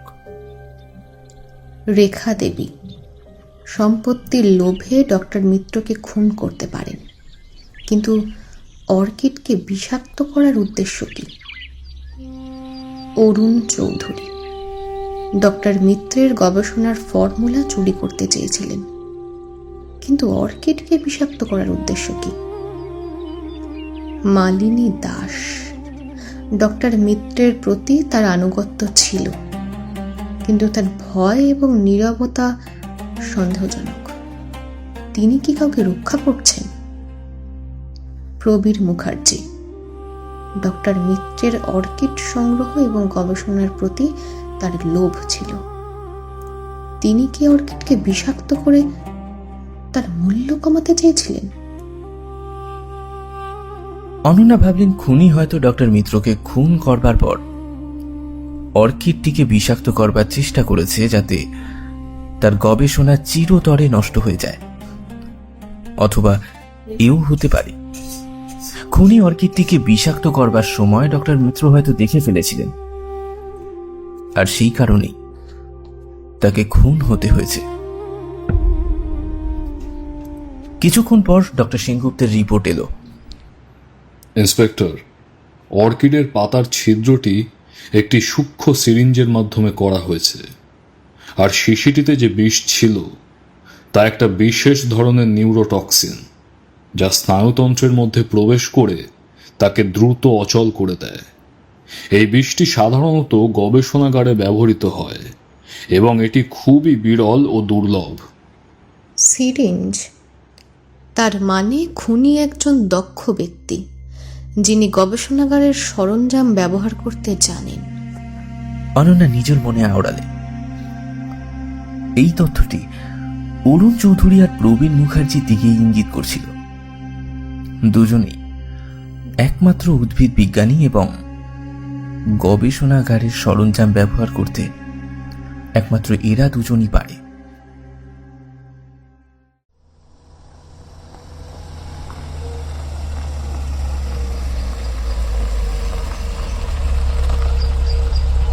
অনন্যা অরুণ চৌধুরীর ল্যাবে আবারও গেলেন। ল্যাবটি অত্যন্ত পরিপাটি অবস্থায়। হঠাৎ অনন্যার চোখে পড়ল একটি ড্রয়ারের পিছনে লুকিয়ে থাকা ছোট্ট একটা বাক্স। বাক্সটি খুলতেই অনন্যা দেখলেন তাতে বিভিন্ন আকারের সিরিঞ্জ আর কিছু রাসায়নিক বোতল রাখা আছে। অরুণ, এই সিরিঞ্জগুলো কিসের জন্য? অনন্যা প্রশ্ন করলেন। অরুণ চৌধুরী চমকে উঠল। তার মুখ ইতিমধ্যে ফ্যাকাশে হয়ে গিয়েছে। সে আমতা আমতা করে বলল, এগুলো আমার গবেষণার জন্য। আমি অর্কিডের ওপর বিভিন্ন পরীক্ষা করি। নিউরোটক্সিন বিষ সম্পর্কে আপনি কিছু জানেন? অনন্যা একটা বোতলের দিকে ইঙ্গিত করে জিজ্ঞাসা করলেন। অরুণ মাথা নিচু করে বলল, হ্যাঁ, আমি জানি। এটা খুব শক্তিশালী বিষ। আমি এটা ব্যবহার করি না। কিন্তু আপনার ল্যাবে এটা কেন? ডক্টর মিত্র আমাকে এটা দিয়েছিলেন। তিনি বলেছিলেন তার গবেষণার জন্য এটা প্রয়োজন হতে পারে। অনন্যা বুঝতে পারলেন অরুণ মিথ্যে কথা বলছে। ডক্টর মিত্র তার গবেষণায় এই ধরনের বিষ ব্যবহারই করতেন না। তিনি মানব জাতির কল্যাণের জন্য কাজ করতেন। অনন্যা আবারও প্রশ্ন করলেন, অরুণ, ডক্টর মিত্রের মৃত্যুর রাতে আপনি কোথায় ছিলেন? আমি আমার ল্যাবেই ছিলাম। একটি নতুন প্রজেক্ট নিয়ে কাজ করছিলাম। আপনি কি ডক্টর মিত্রের বাড়িতে গিয়েছিলেন? অরুণ চুপ করে রইল। তার চোখে মুখে কেমন যেন এক ধরনের ভয়, অপরাধবোধ সব একসাথে ফুটে উঠল। অনন্যা বললেন, অরুণ, সত্যিটা বলুন। আপনি ডক্টর মিত্রের বাড়িতে গিয়েছিলেন, তাই না? অরুণ চৌধুরী একটা দীর্ঘশ্বাস ফেলল, বলল, হ্যাঁ, আমি গিয়েছিলাম। আমি তার সাথে কথা বলতে চেয়েছিলাম তার গবেষণার ফর্মুলা নিয়ে। আপনি কখন গিয়েছিলেন? রাত 11:30 নাগাদ। আমি যখন পৌঁছালাম তখন দেখি কনজারভেটরের আলো জ্বলছে। আমি ভেতরে ঢুকলাম এবং ডক্টর মিত্রকে পড়ে থাকতে দেখলাম। আর আপনি তখন কি করলেন? আমি ভয় পেয়ে গিয়েছিলাম। আমি জানতাম পুলিশ আমাকে সন্দেহ করবে, তাই আমি সেখান থেকে পালিয়ে এলাম। আমি কাউকে কিছু বলিনি। অরুণের কথা রেখা দেবী এবং শ্রীকান্ত বর্মার কথার সঙ্গে হুবহু মিলে যাচ্ছে। অনন্যা বুঝতে পারলেন এই তিনজনের মধ্যে কেউ তো সত্যিটাকে লুকোচ্ছে, অথবা খুনি এই তিনজনের আগেই ডক্টর মিত্রকে খুন করেছে। অনন্যা প্রশ্ন করলেন, অরুণ মিডনাইট অর্কিডের পাতায় একটি ছিদ্র পাওয়া গেছে, তাতে নিউরোটক্সিন বিষ প্রবেশ করানো হয়েছিল। আপনি কি এই বিষয়ে কিছু জানেন? অরুণ আবারও চমকে উঠল। তার মুখ পুনরায় ফ্যাকাশে হয়ে গিয়েছে। বিষ? না, আমি জানি না। অরুণ, আপনি ডক্টর মিত্রের গবেষণার ফর্মুলা চুরি করতে চেয়েছিলেন। আপনি কি তাকে খুন করেছেন? না ইন্সপেক্টর, আমি তাকে খুন করিনি। আমি শুধু তার গবেষণাটা শেষ করতে চেয়েছিলাম। অনন্যা বুঝতে পারলেন অরুণ হয়তো খুনি নয়, হয়তো সে ডক্টর মিত্রের মৃত্যুর সময় সেখানে ছিল, কিন্তু খুন সে করেনি। তাহলে প্রশ্নটা সেই একই জায়গায় থেকে গিয়েছে। আসল খুনি কে আর মিডনাইট অর্কিড সেটাই বা গেল কোথায়? অনন্যা তার নোটবুকটি দেখলেন, সেখানে 4 জন সন্দেহভাজনের নাম এখনো প্রজ্বলিত অবস্থায়। রেখা দেবী, অরুণ চৌধুরী, মাধব দাস এবং প্রবীর মুখার্জি। এই 4 জনের মধ্যে কি আদতেও এই রহস্যের কথা কেউ জানত? কে সেই ছিদ্র দিয়ে আসলেই বিষটা প্রবেশ করিয়েছিল? আর সেই মিডনাইট অর্কিড সেটাই বা কে চুরি করতে চেয়েছিল? এতগুলো প্রশ্নের ধোঁয়াশা এখনো অগোচরেই থেকে গেছে। অনন্যা জানতেন এবার হয়তো তাকে আরো গভীরে প্রবেশ করতে হতে পারে, কারণ প্রতিটা চরিত্রের দিক ধীরে ধীরে উন্মোচিত হচ্ছে। অনন্যা তার নোটবুকে আরো একটি নাম যোগ করলেন, গ্লোবাল ফার্মা এবং তার প্রধান শ্রীকান্ত বর্মা। তাদেরও উদ্দেশ্য ছিল ডক্টর মিত্রের গবেষণা চুরি করা, কিন্তু তারা কি আদতেও খুনি, নাকি তাদের পিছনে আরো অন্য কেউ লুকিয়ে আছে? অনন্যা ভাবলেন খুনি হয়তো ডক্টর মিত্রকে খুন করবার পর অর্কিডটিকে বিষাক্ত করবার চেষ্টা করেছিল, যাতে গবেষণা তার চিরতরে নষ্ট হয়ে যায়। অথবা এটাও হতে পারে খুনি অর্কিডটিকে বিষাক্ত করবার সময় ডক্টর মিত্র তাকে দেখে ফেলেছিলেন, আর সেই কারণেই ডক্টর মিত্রকে খুন হতে হয়েছে। অনন্যা এবার মাধবীর কাছে ফিরে এলেন। তার মনে হলো মাধবী একমাত্র ব্যক্তি যিনি এই বাড়ির প্রতিটি কোণা খুব ভালোভাবে চেনেন এবং ডক্টর মিত্রের প্রতিটি গোপনীয়তা সম্পর্কে একমাত্র সেই যথেচ্ছ অবগত। মাধবের ভয় এবং নীরবতা তাকে বেশি সন্দেহজনক করেছিল বটে, কিন্তু মাধবের এই সত্যিটা অস্বীকার করবার উপায় নেই। অনন্যা প্রশ্ন করলেন, মাধববাবু, আপনি কি ডক্টর মিত্রের কোনো গোপন কক্ষ বা লুকোনো জায়গা সম্পর্কে জানেন? মাধব কেমন যেন চমকে উঠল। তার চোখে মুখে এক ধরনের ভয় ফুটে উঠেছে। গোপন কক্ষ? না ম্যাডাম, আমি তো কিছু জানি না। আপনি কিছু লুকোচ্ছেন। ডক্টর মিত্রের মৃত্যুর রাতে আপনি কি দেখেছিলেন আমাদেরকে বলুন। মাধব একটা দীর্ঘশ্বাস ফেললেন, তারপর বলতে শুরু করলেন। বলবার সময় তার চোখে জল এসে গিয়েছে। আমি সব দেখেছি ম্যাডাম। আমি জানি বাবুকে কে খুন করেছে। অনন্যা এবং অর্জুন দুজনেই চমকে উঠলেন। কে? ওই অরুণ বাবু, অরুণ চৌধুরী। অরুণ চৌধুরী? কিন্তু কেন? অরুণ তো ডক্টর মিত্রের ছাত্র ছিল, সে কেন তাকে খুন করবে? আপনি কি নিশ্চিত? হ্যাঁ ম্যাডাম, আমি নিজের চোখে দেখেছি। অরুণ বাবু সেদিন রাতে বাবুর সাথে ঝগড়া করছিল। সে বাবুর গবেষণার ফর্মুলা চুরি করতে চেয়েছিল। বাবু রাজি হননি। তখন অরুণ বাবু রেগে গিয়ে বাবুর মাথায় ভারী কিছু দিয়ে আঘাত করে। আর মিডনাইট অর্কিড? অরুণ বাবু অর্কিডটি সঙ্গে করে নিয়ে গিয়েছিলেন। তিনি বলেছিলেন ওটি নাকি তার গবেষণার কাজে লাগবে। অনন্যা বুঝতে পারলেন মাধব এতদিনে ভয় কিচ্ছুটি বলতে পারেননি। তিনি অরুণ চৌধুরীকে কেবলই রক্ষা করে গিয়েছেন। মাধবের কথায় কিছু অসঙ্গতি ছিল। অরুণ চৌধুরী ডক্টর মিত্রকে খুন করেছে বোঝা গেল, কিন্তু অর্কিডকে বিষাক্ত করবার উদ্দেশ্য কি? অনন্যা মাধবকে আরো জিজ্ঞাসাবাদ করলেন। মাধববাবু, আপনি কি জানেন মিডনাইট অর্কিডের পাতায় একটি ছিদ্র পাওয়া গেছে, আর তাতে বিষ প্রবেশ করানো হয়েছিল?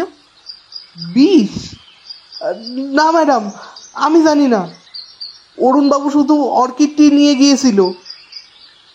অনন্যা বুঝতে পারলেন মাধব হয়তো সবটা জানেন না, অথবা তিনি এখনো কিছু লুকিয়ে চলেছেন।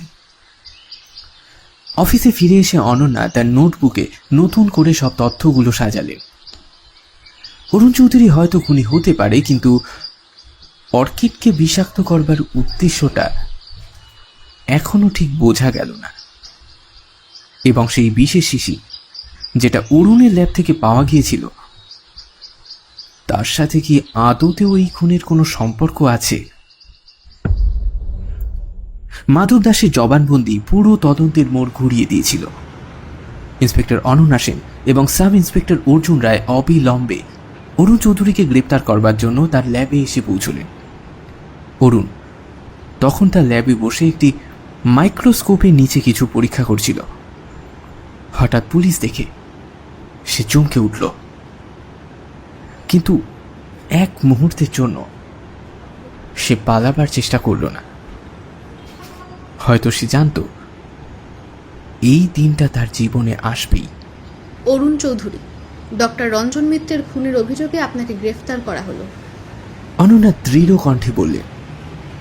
অরুণ এতটুকু প্রতিবাদ না করে নীরবে পুলিশের গাড়িতে উঠে বসল।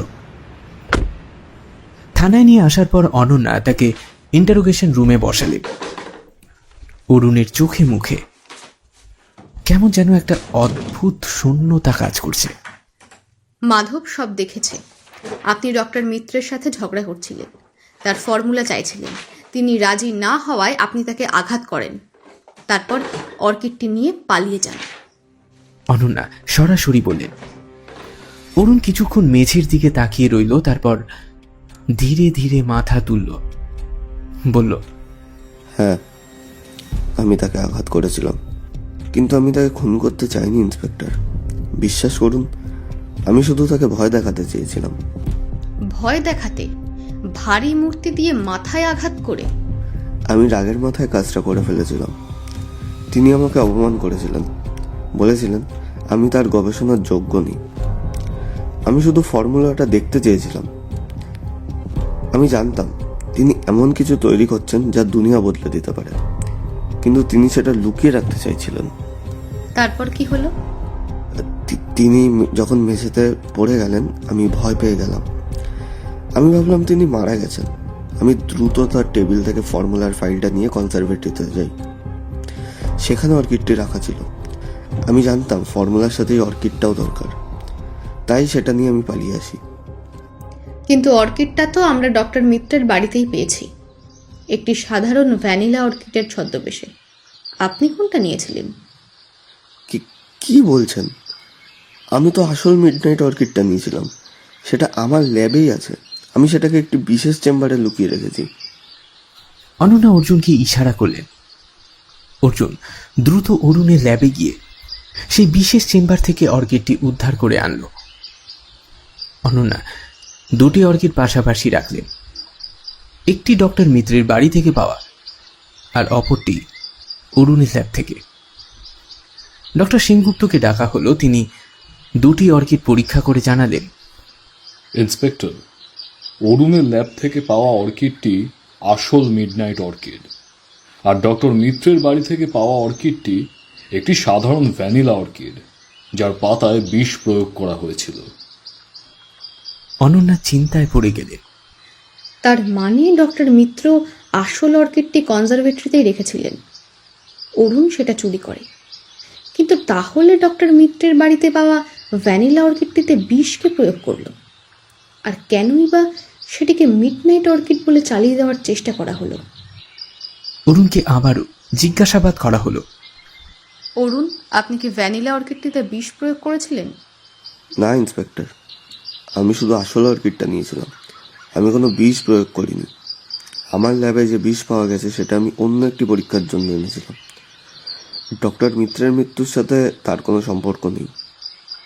এতক্ষণে অনন্যা বুঝতে পারলেন অরুণ হয়তো ডক্টর মিত্রকে আঘাত করেছে, অর্কিডটি চুরিও করেছে, কিন্তু সে আদতেও পুরো সত্যিটা জানে না।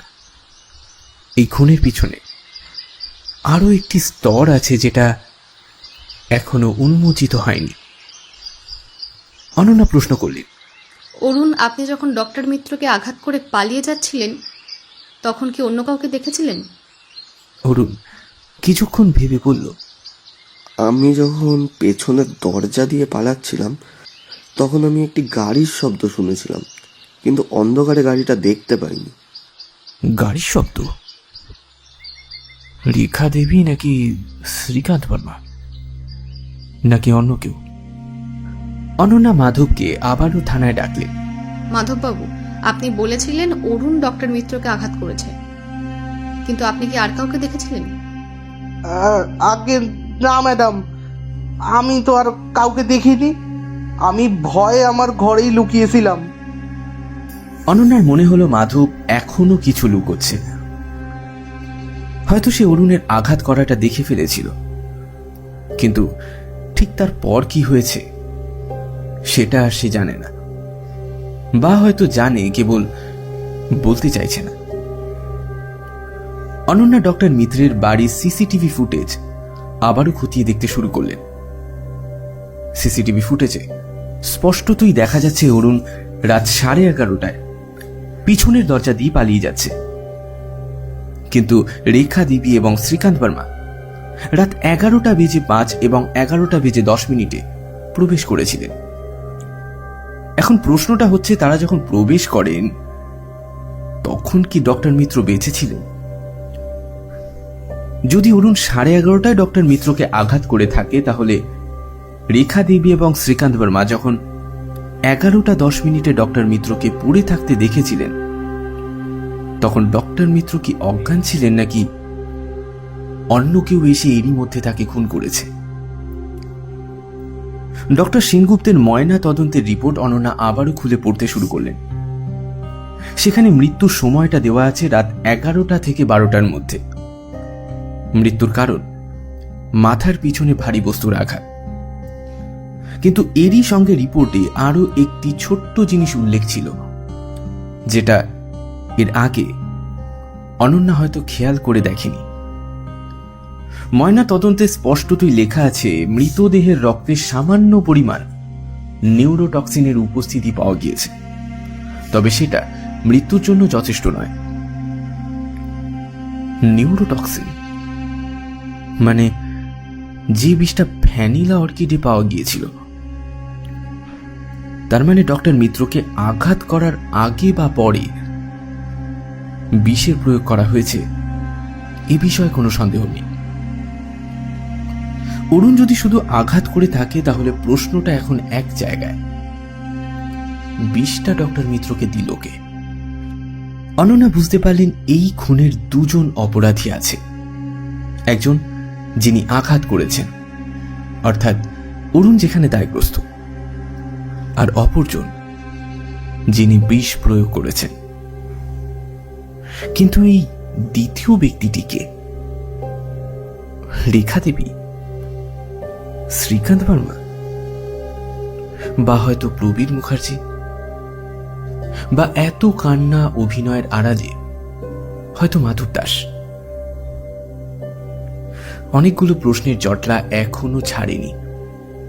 অনন্যা তার নোটবুকে একটা ছক কাটতে শুরু করলেন। রাত 11:05 রেখা দেবী প্রবেশ করেন। রাত 11:10 শ্রীকান্ত বর্মা প্রবেশ করেন। রাত 11:30 অরুণ চৌধুরী আঘাত করে এবং অর্কিড চুরি করে পালায়। এই টাইমলাইনের মধ্যে একটা বড় ফাঁক আছে। রেখা দেবী এবং শ্রীকান্ত বর্মা যখন ডক্টর মিত্রকে পড়ে থাকতে দেখেন তখন ঘড়িতে 11:10 কিন্তু অরুণ বলেছে সে 11:30 আঘাত করেছে। তার মানে হয় অরুণ মিথ্যে কথা বলছে অথবা রেখা দেবী এবং শ্রীকান্ত বর্মার মধ্যে দুজনেই মিথ্যে আওড়াচ্ছেন। অনন্যা একটা কাজ করলেন, রেখা দেবী এবং শ্রীকান্ত বর্মাকে আবারও থানায় ডেকে পাঠালেন। এবারে তাদেরকে মুখোমুখি বসানো হলো। ইন্টারোগেশন পিরিয়ডে অনন্যা তীক্ষ্ণ স্বরে প্রশ্ন করলেন, এবার আপনারা দুজনেই বলছেন যে রাত 11:10 আপনারা ডক্টর মিত্রকে পড়ে থাকতে দেখেছেন, কিন্তু আমাদের কাছে প্রমাণ আছে যে অরুণ চৌধুরী রাত 11:30 ডক্টর মিত্রকে আঘাত করেছে। তাহলে আপনারা কাকে পড়ে থাকতে দেখেছেন? রেখা দেবী এবং শ্রীকান্ত বর্মা দুজনেই একেবারে চমকে উঠলেন। তারা একে অপরের দিকে তাকালেন। দুজনের চোখে মুখে কেমন যেন একটা ধরা পড়ে যাওয়ার ভয় স্পষ্ট বোঝা যাচ্ছে। রেখা দেবী তোতলাতে লাগলেন, আমরা আমরা আসলে সত্যিটা বলুন, নইলে আপনাদের দুজনকেই খুনির সহযোগী হিসেবে গ্রেফতার করা হবে। অনন্যা কড়া গলায় বললেন। শ্রীকান্ত বর্মা আর কোনো উপায় না দেখে একটা দীর্ঘ নিঃশ্বাস ফেলে বলতে শুরু করলেন, ঠিক আছে, আমি আপনাকে সমস্ত ঘটনাটাই খুলে বলছি। আমরা যখন কনজারভেটরিতে গিয়েছিলাম তখন ডক্টর মিত্র বেঁচে থাকলেও তিনি অজ্ঞান ছিলেন। অজ্ঞান কেন? তা তো আমরা জানি না। আমরা তাকে মেঝেতে পড়ে থাকতে দেখি। তার পাশে একটা ভাঙা কাচের শিশি ছিল। আমরা খুব ভয় পেয়ে গিয়েছিলাম। আমরা ভেবেছিলাম তিনি হয়তো মারা গেছেন, তাই আমরা পালিয়ে আসি, বললেন শ্রীকান্ত বর্মা। ভাঙা কাচের শিশি, অর্থাৎ যে শিশিতে নিউরোটক্সিন ছিল। তার মানে রেখা দেবী এবং শ্রীকান্ত বর্মা সেখানে যাওয়ার আগেই কেউ ডক্টর মিত্রকে বিষ প্রয়োগ করেছিল। কিন্তু কে?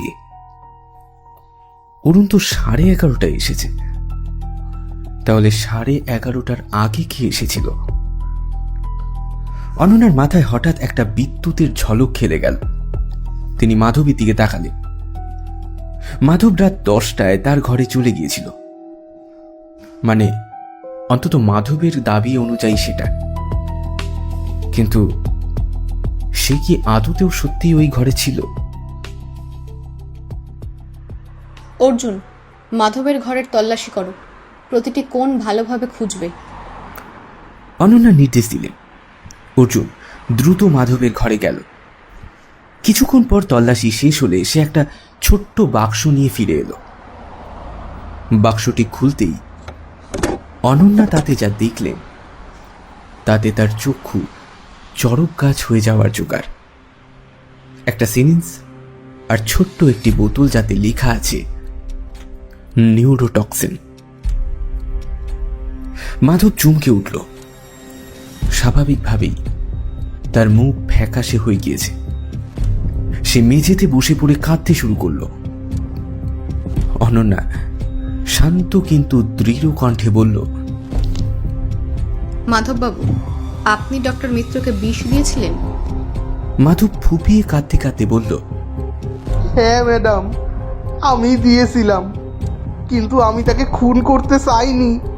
আমি শুধু তাকে বাঁচাতে চেয়েছিলাম। বাঁচাতে চেয়েছিলেন বিষ দিয়ে? অনন্যা অবাক হয়ে বললেন, এই রহস্যের শেষ কোথায়?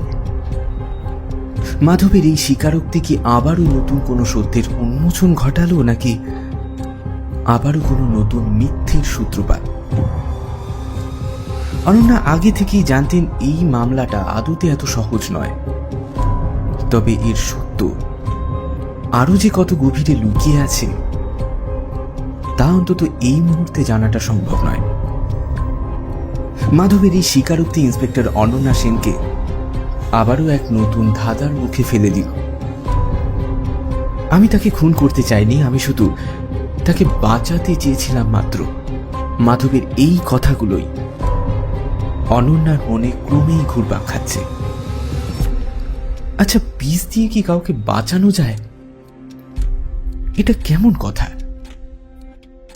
অনন্যা মাধব দাসকে শান্ত হতে বললেন এবং তাকে সম্পূর্ণ ঘটনাটা খুলে বলবার অনুরোধ জানালেন। মাধববাবু, আপনি কেন ডক্টর মিত্রকে বিষ দিয়েছিলেন, আর কিভাবেই বা তাকে বাঁচাতে চেয়েছিলেন? মাধব চোখ মুছল। তার কণ্ঠস্বর কেমন যেন ভাঙা ভাঙা, তবে এবার তাতে আর কোনো ভয় লুকিয়ে ছিল না, কেবলই গভীর বেদনা। বাবু খুব অসুস্থ ছিলেন ম্যাডাম, তার ক্যান্সার হয়েছিল। তিনি জানতেন যে তার হাতে আর বেশি সময় নেই। অনন্যা চমকে উঠলেন। কই, ডক্টর মিত্রের ক্যান্সারের কথা তো আগে কেউ বলেনি। বাবু তার মিডনাইট অর্কিড নিয়ে গবেষণা করছিলেন এই ক্যান্সারের ওষুধ তৈরির জন্য। তিনি জানতেন ওই ওষুধ মানব জাতির জন্য কতটা গুরুত্বপূর্ণ, কিন্তু তার হাতে সময় ছিল না। তিনি আমাকে বলেছিলেন, মাধব, আমার গবেষণা শেষ হওয়ার আগেই যদি আমি মারা যাই তাহলে এই ফর্মুলা অসম্পূর্ণ থেকে যাবে, আর কিছু অসাধু লোক এই ফর্মুলার অপব্যবহার করবে। তাহলে আপনি কি করলেন? বাবু আমাকে বলেছিলেন যদি তার শরীর খারাপ হয় তাহলে যেন আমি তাকে একটা বিশেষ বিষ প্রয়োগ করি। এই বিষ তাকে সাময়িকভাবে অজ্ঞান করে দেবে, কিন্তু তার মস্তিষ্ক পুরোপুরি সচল থাকবে। তিনি চেয়েছিলেন তার শেষ নিঃশ্বাস পর্যন্ত তিনি তার গবেষণার কাজ চালিয়ে যাবেন। তিনি আমাকে বলেছিলেন, মাধব, এটা আমার শেষ ইচ্ছা, তুই কি আমাকে সাহায্য করবি? আমি প্রথমে রাজি হইনি ম্যাডাম, কিন্তু বাবু আমাকে অনেক বোঝালেন। তিনি বললেন তার গবেষণা শেষ না হলে নাকি তার আত্মা শান্তি পাবে না, তাই আমি রাজি হয়েছিলাম। ডক্টর মিত্রের মৃত্যুর রাতে তবে কি হয়েছিল? সেদিন রাতে বাবুর শরীর খুব খারাপ হয়ে গিয়েছিল। তিনি আমাকে ডেকে বললেন, মাধব, আমার সময় হয়ে গেছে, আমাকে বিষটা দে। আমি তাকে বিষটা দিয়েছিলাম। তিনি অজ্ঞান হয়ে গেলেন। আমি তাকে কনজারভেটরিতে নিয়ে গেলাম, যেখানে তার প্রিয় অর্কিডগুলো ছিল। তিনি চেয়েছিলেন তার শেষ সময়টা যেন তার অর্কিডগুলোর মাঝেই কাটে। তারপর আমি যখন বাবুকে কনজারভেটরিতে নিয়ে যাচ্ছিলাম তখন আমি রেখা দেবীকে বাড়ির পেছনের দরজা দিয়ে ঢুকতে দেখি। আমি খুব ভয় পেয়ে গিয়েছিলাম। আমি ভাবলাম রেখা দেবী যদি বাবুকে এই অবস্থায় দেখেন তাহলে তিনি আমাকেই সন্দেহ করবেন। তাই আমি দ্রুত বাবুকে অর্কিডগুলোর মাঝখানে শুইয়ে দিলাম আর নিজে লুকিয়ে পড়লাম। রেখা দেবী যখন এরপর চলে গেলেন তখন আমি বাবুর কাছে গেলাম। আমি দেখলাম তার শ্বাস প্রশ্বাস চলছে, কিন্তু হঠাৎ করেই শ্রীকান্ত বর্মা সামনের দরজা দিয়ে প্রবেশ করলেন। তিনি বাবুকে পড়ে থাকতে দেখে ভয় পেয়ে পালিয়ে গেলেন। তারপর অরুণ চৌধুরী এলো। সে বাবুর সাথে ঝগড়া করতে শুরু করলো। বাবু তখন অজ্ঞান ছিলেন, কিন্তু অরুণ সেটা জানতো না। সে ভেবেছিল বাবু তার কথা শুনছেন না। রাগের মাথায় সে একটা ভারী মূর্তি দিয়ে বাবুর মাথায় আঘাত করলো, আর বাবু তখনই মারা গেলেন।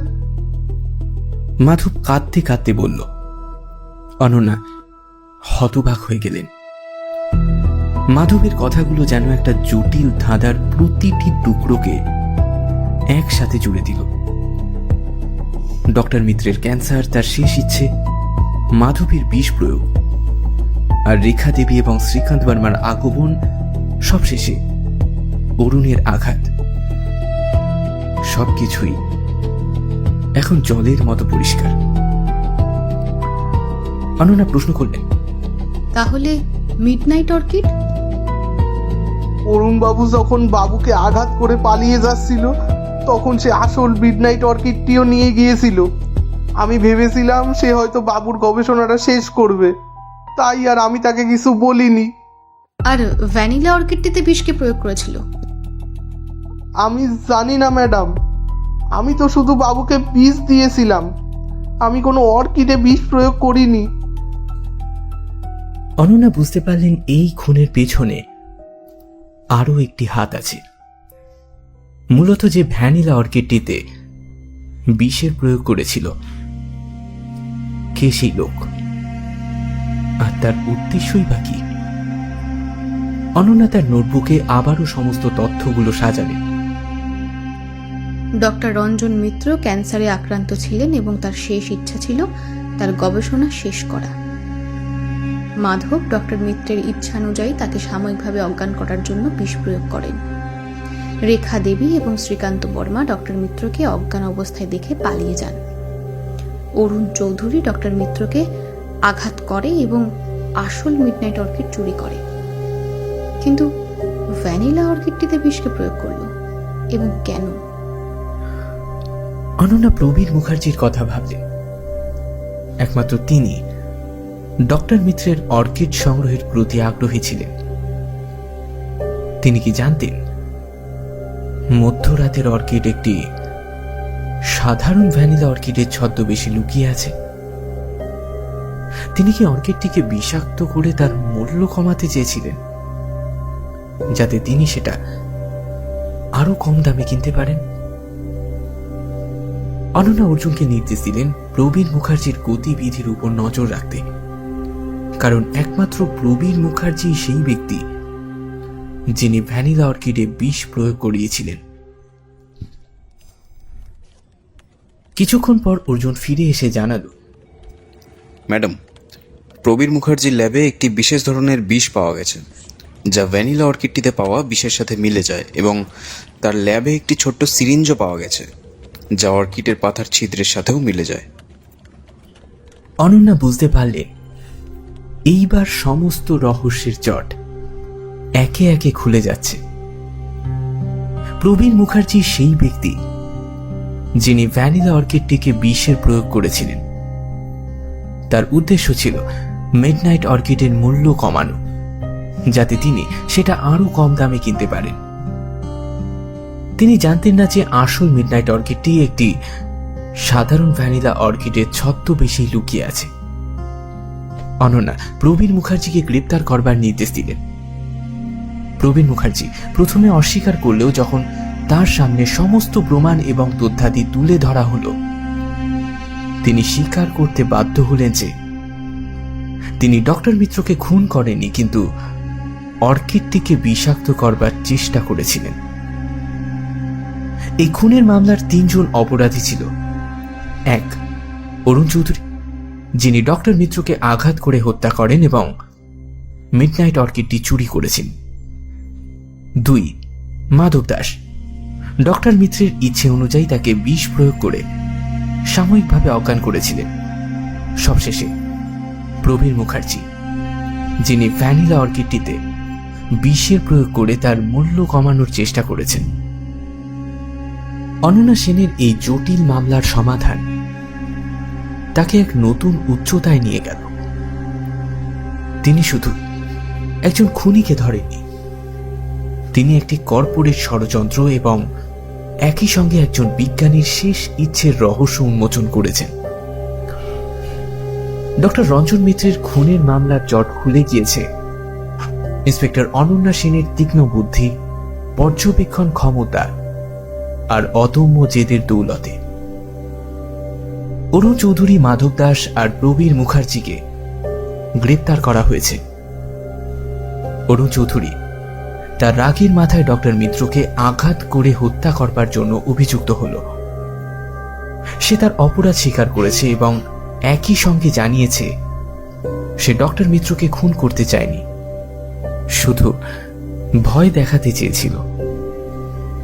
তার উদ্দেশ্য ছিল ডক্টর মিত্রের গবেষণার ফর্মুলা চুরি করা এবং একই সঙ্গে মিডনাইট অর্কিডটি নিয়ে নিজের গবেষণা চালিয়ে যাওয়া। মাধব দাস ডক্টর মিত্রের ইচ্ছে অনুযায়ী তাকে বিষ প্রয়োগ করে সাময়িকভাবে অজ্ঞান করবার জন্য অভিযুক্ত হলেন। তার উদ্দেশ্য ডক্টর মিত্রকে তার শেষ ইচ্ছে পূরণ করতে সাহায্য করা। তাই আদালত তার মানবিক দিকটি বিবেচনা করে তাকে একটু কম শাস্তি দিল। সবশেষে প্রবীর মুখার্জি, যিনি ভ্যানিলা অর্কিডটিকে বিষ প্রয়োগ করবার মাধ্যমে তার বাজার মূল্য কমিয়ে দিয়ে তাকে কম পয়সায় কিনে নিতে চাইছিল এবং নিজের সংগ্রহশালায় তাকে গচ্ছিত রাখতে চেয়েছিল। এই মামলার প্রতিটি স্তর অত্যন্ত জটিল এবং অপ্রত্যাশিত ছিল। অনন্যা সেন বুঝতে পারলেন মানব মনের গভীরে কত যে অন্ধকার দিক লুকিয়ে আছে, যেগুলো কখনো কখনো অপ্রত্যাশিতভাবে প্রকাশিত হয়।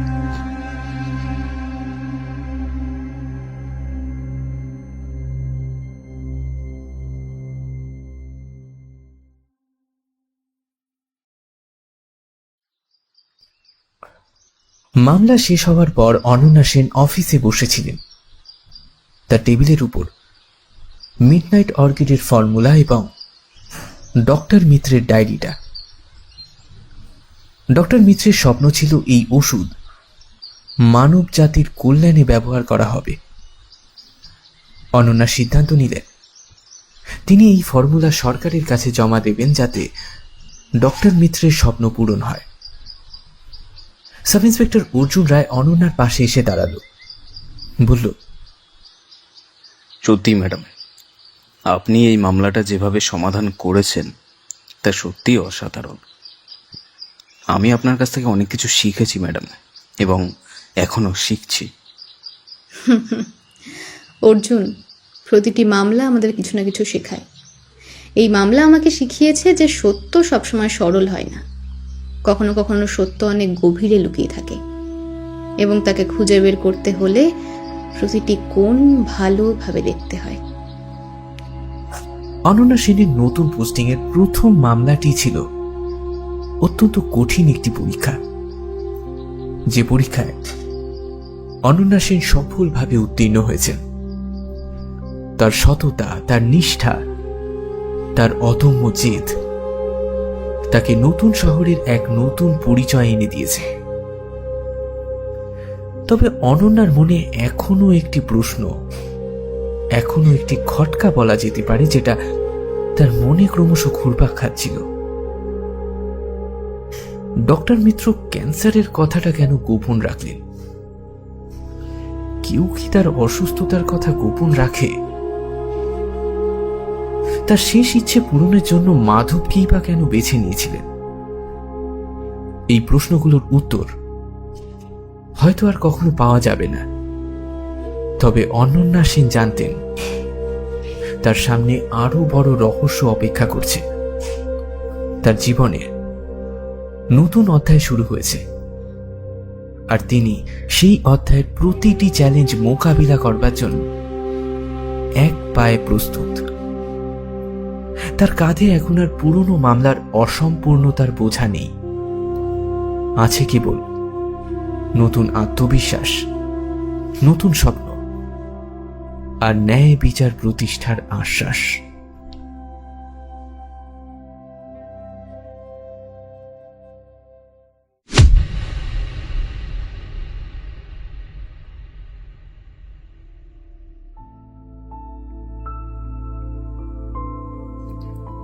শুনছিলেন মিডনাইট অর্কিড রহস্য দ্বিতীয় পর্ব।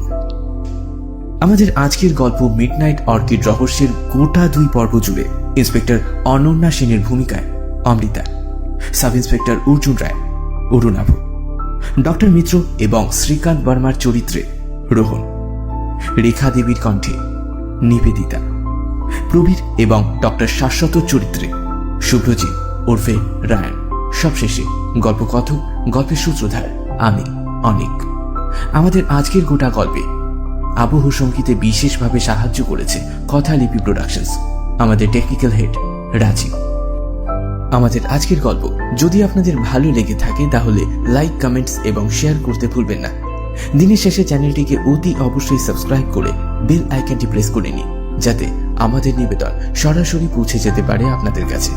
এখন আমরা শুধু ইউটিউবে নই, রয়েছি স্পটিফাইতেও, তাই ইউটিউবের পাশাপাশি স্পটিফাইতেও আমাদেরকে ফলো করতে ভুলবেন না। কেমন লাগছে আপনাদের এই প্রতি বৃহস্পতিবারের অঙ্গীকার আমাদেরকে কমেন্ট সেকশনে জানান। দেখা হচ্ছে আগামী সপ্তাহে নতুন কোনো গল্পকে সঙ্গী করে। ততক্ষণ পর্যন্ত সুস্থ থাকুন এবং গল্পের কথালিপিকে অফুরান ভালোবাসা দিন।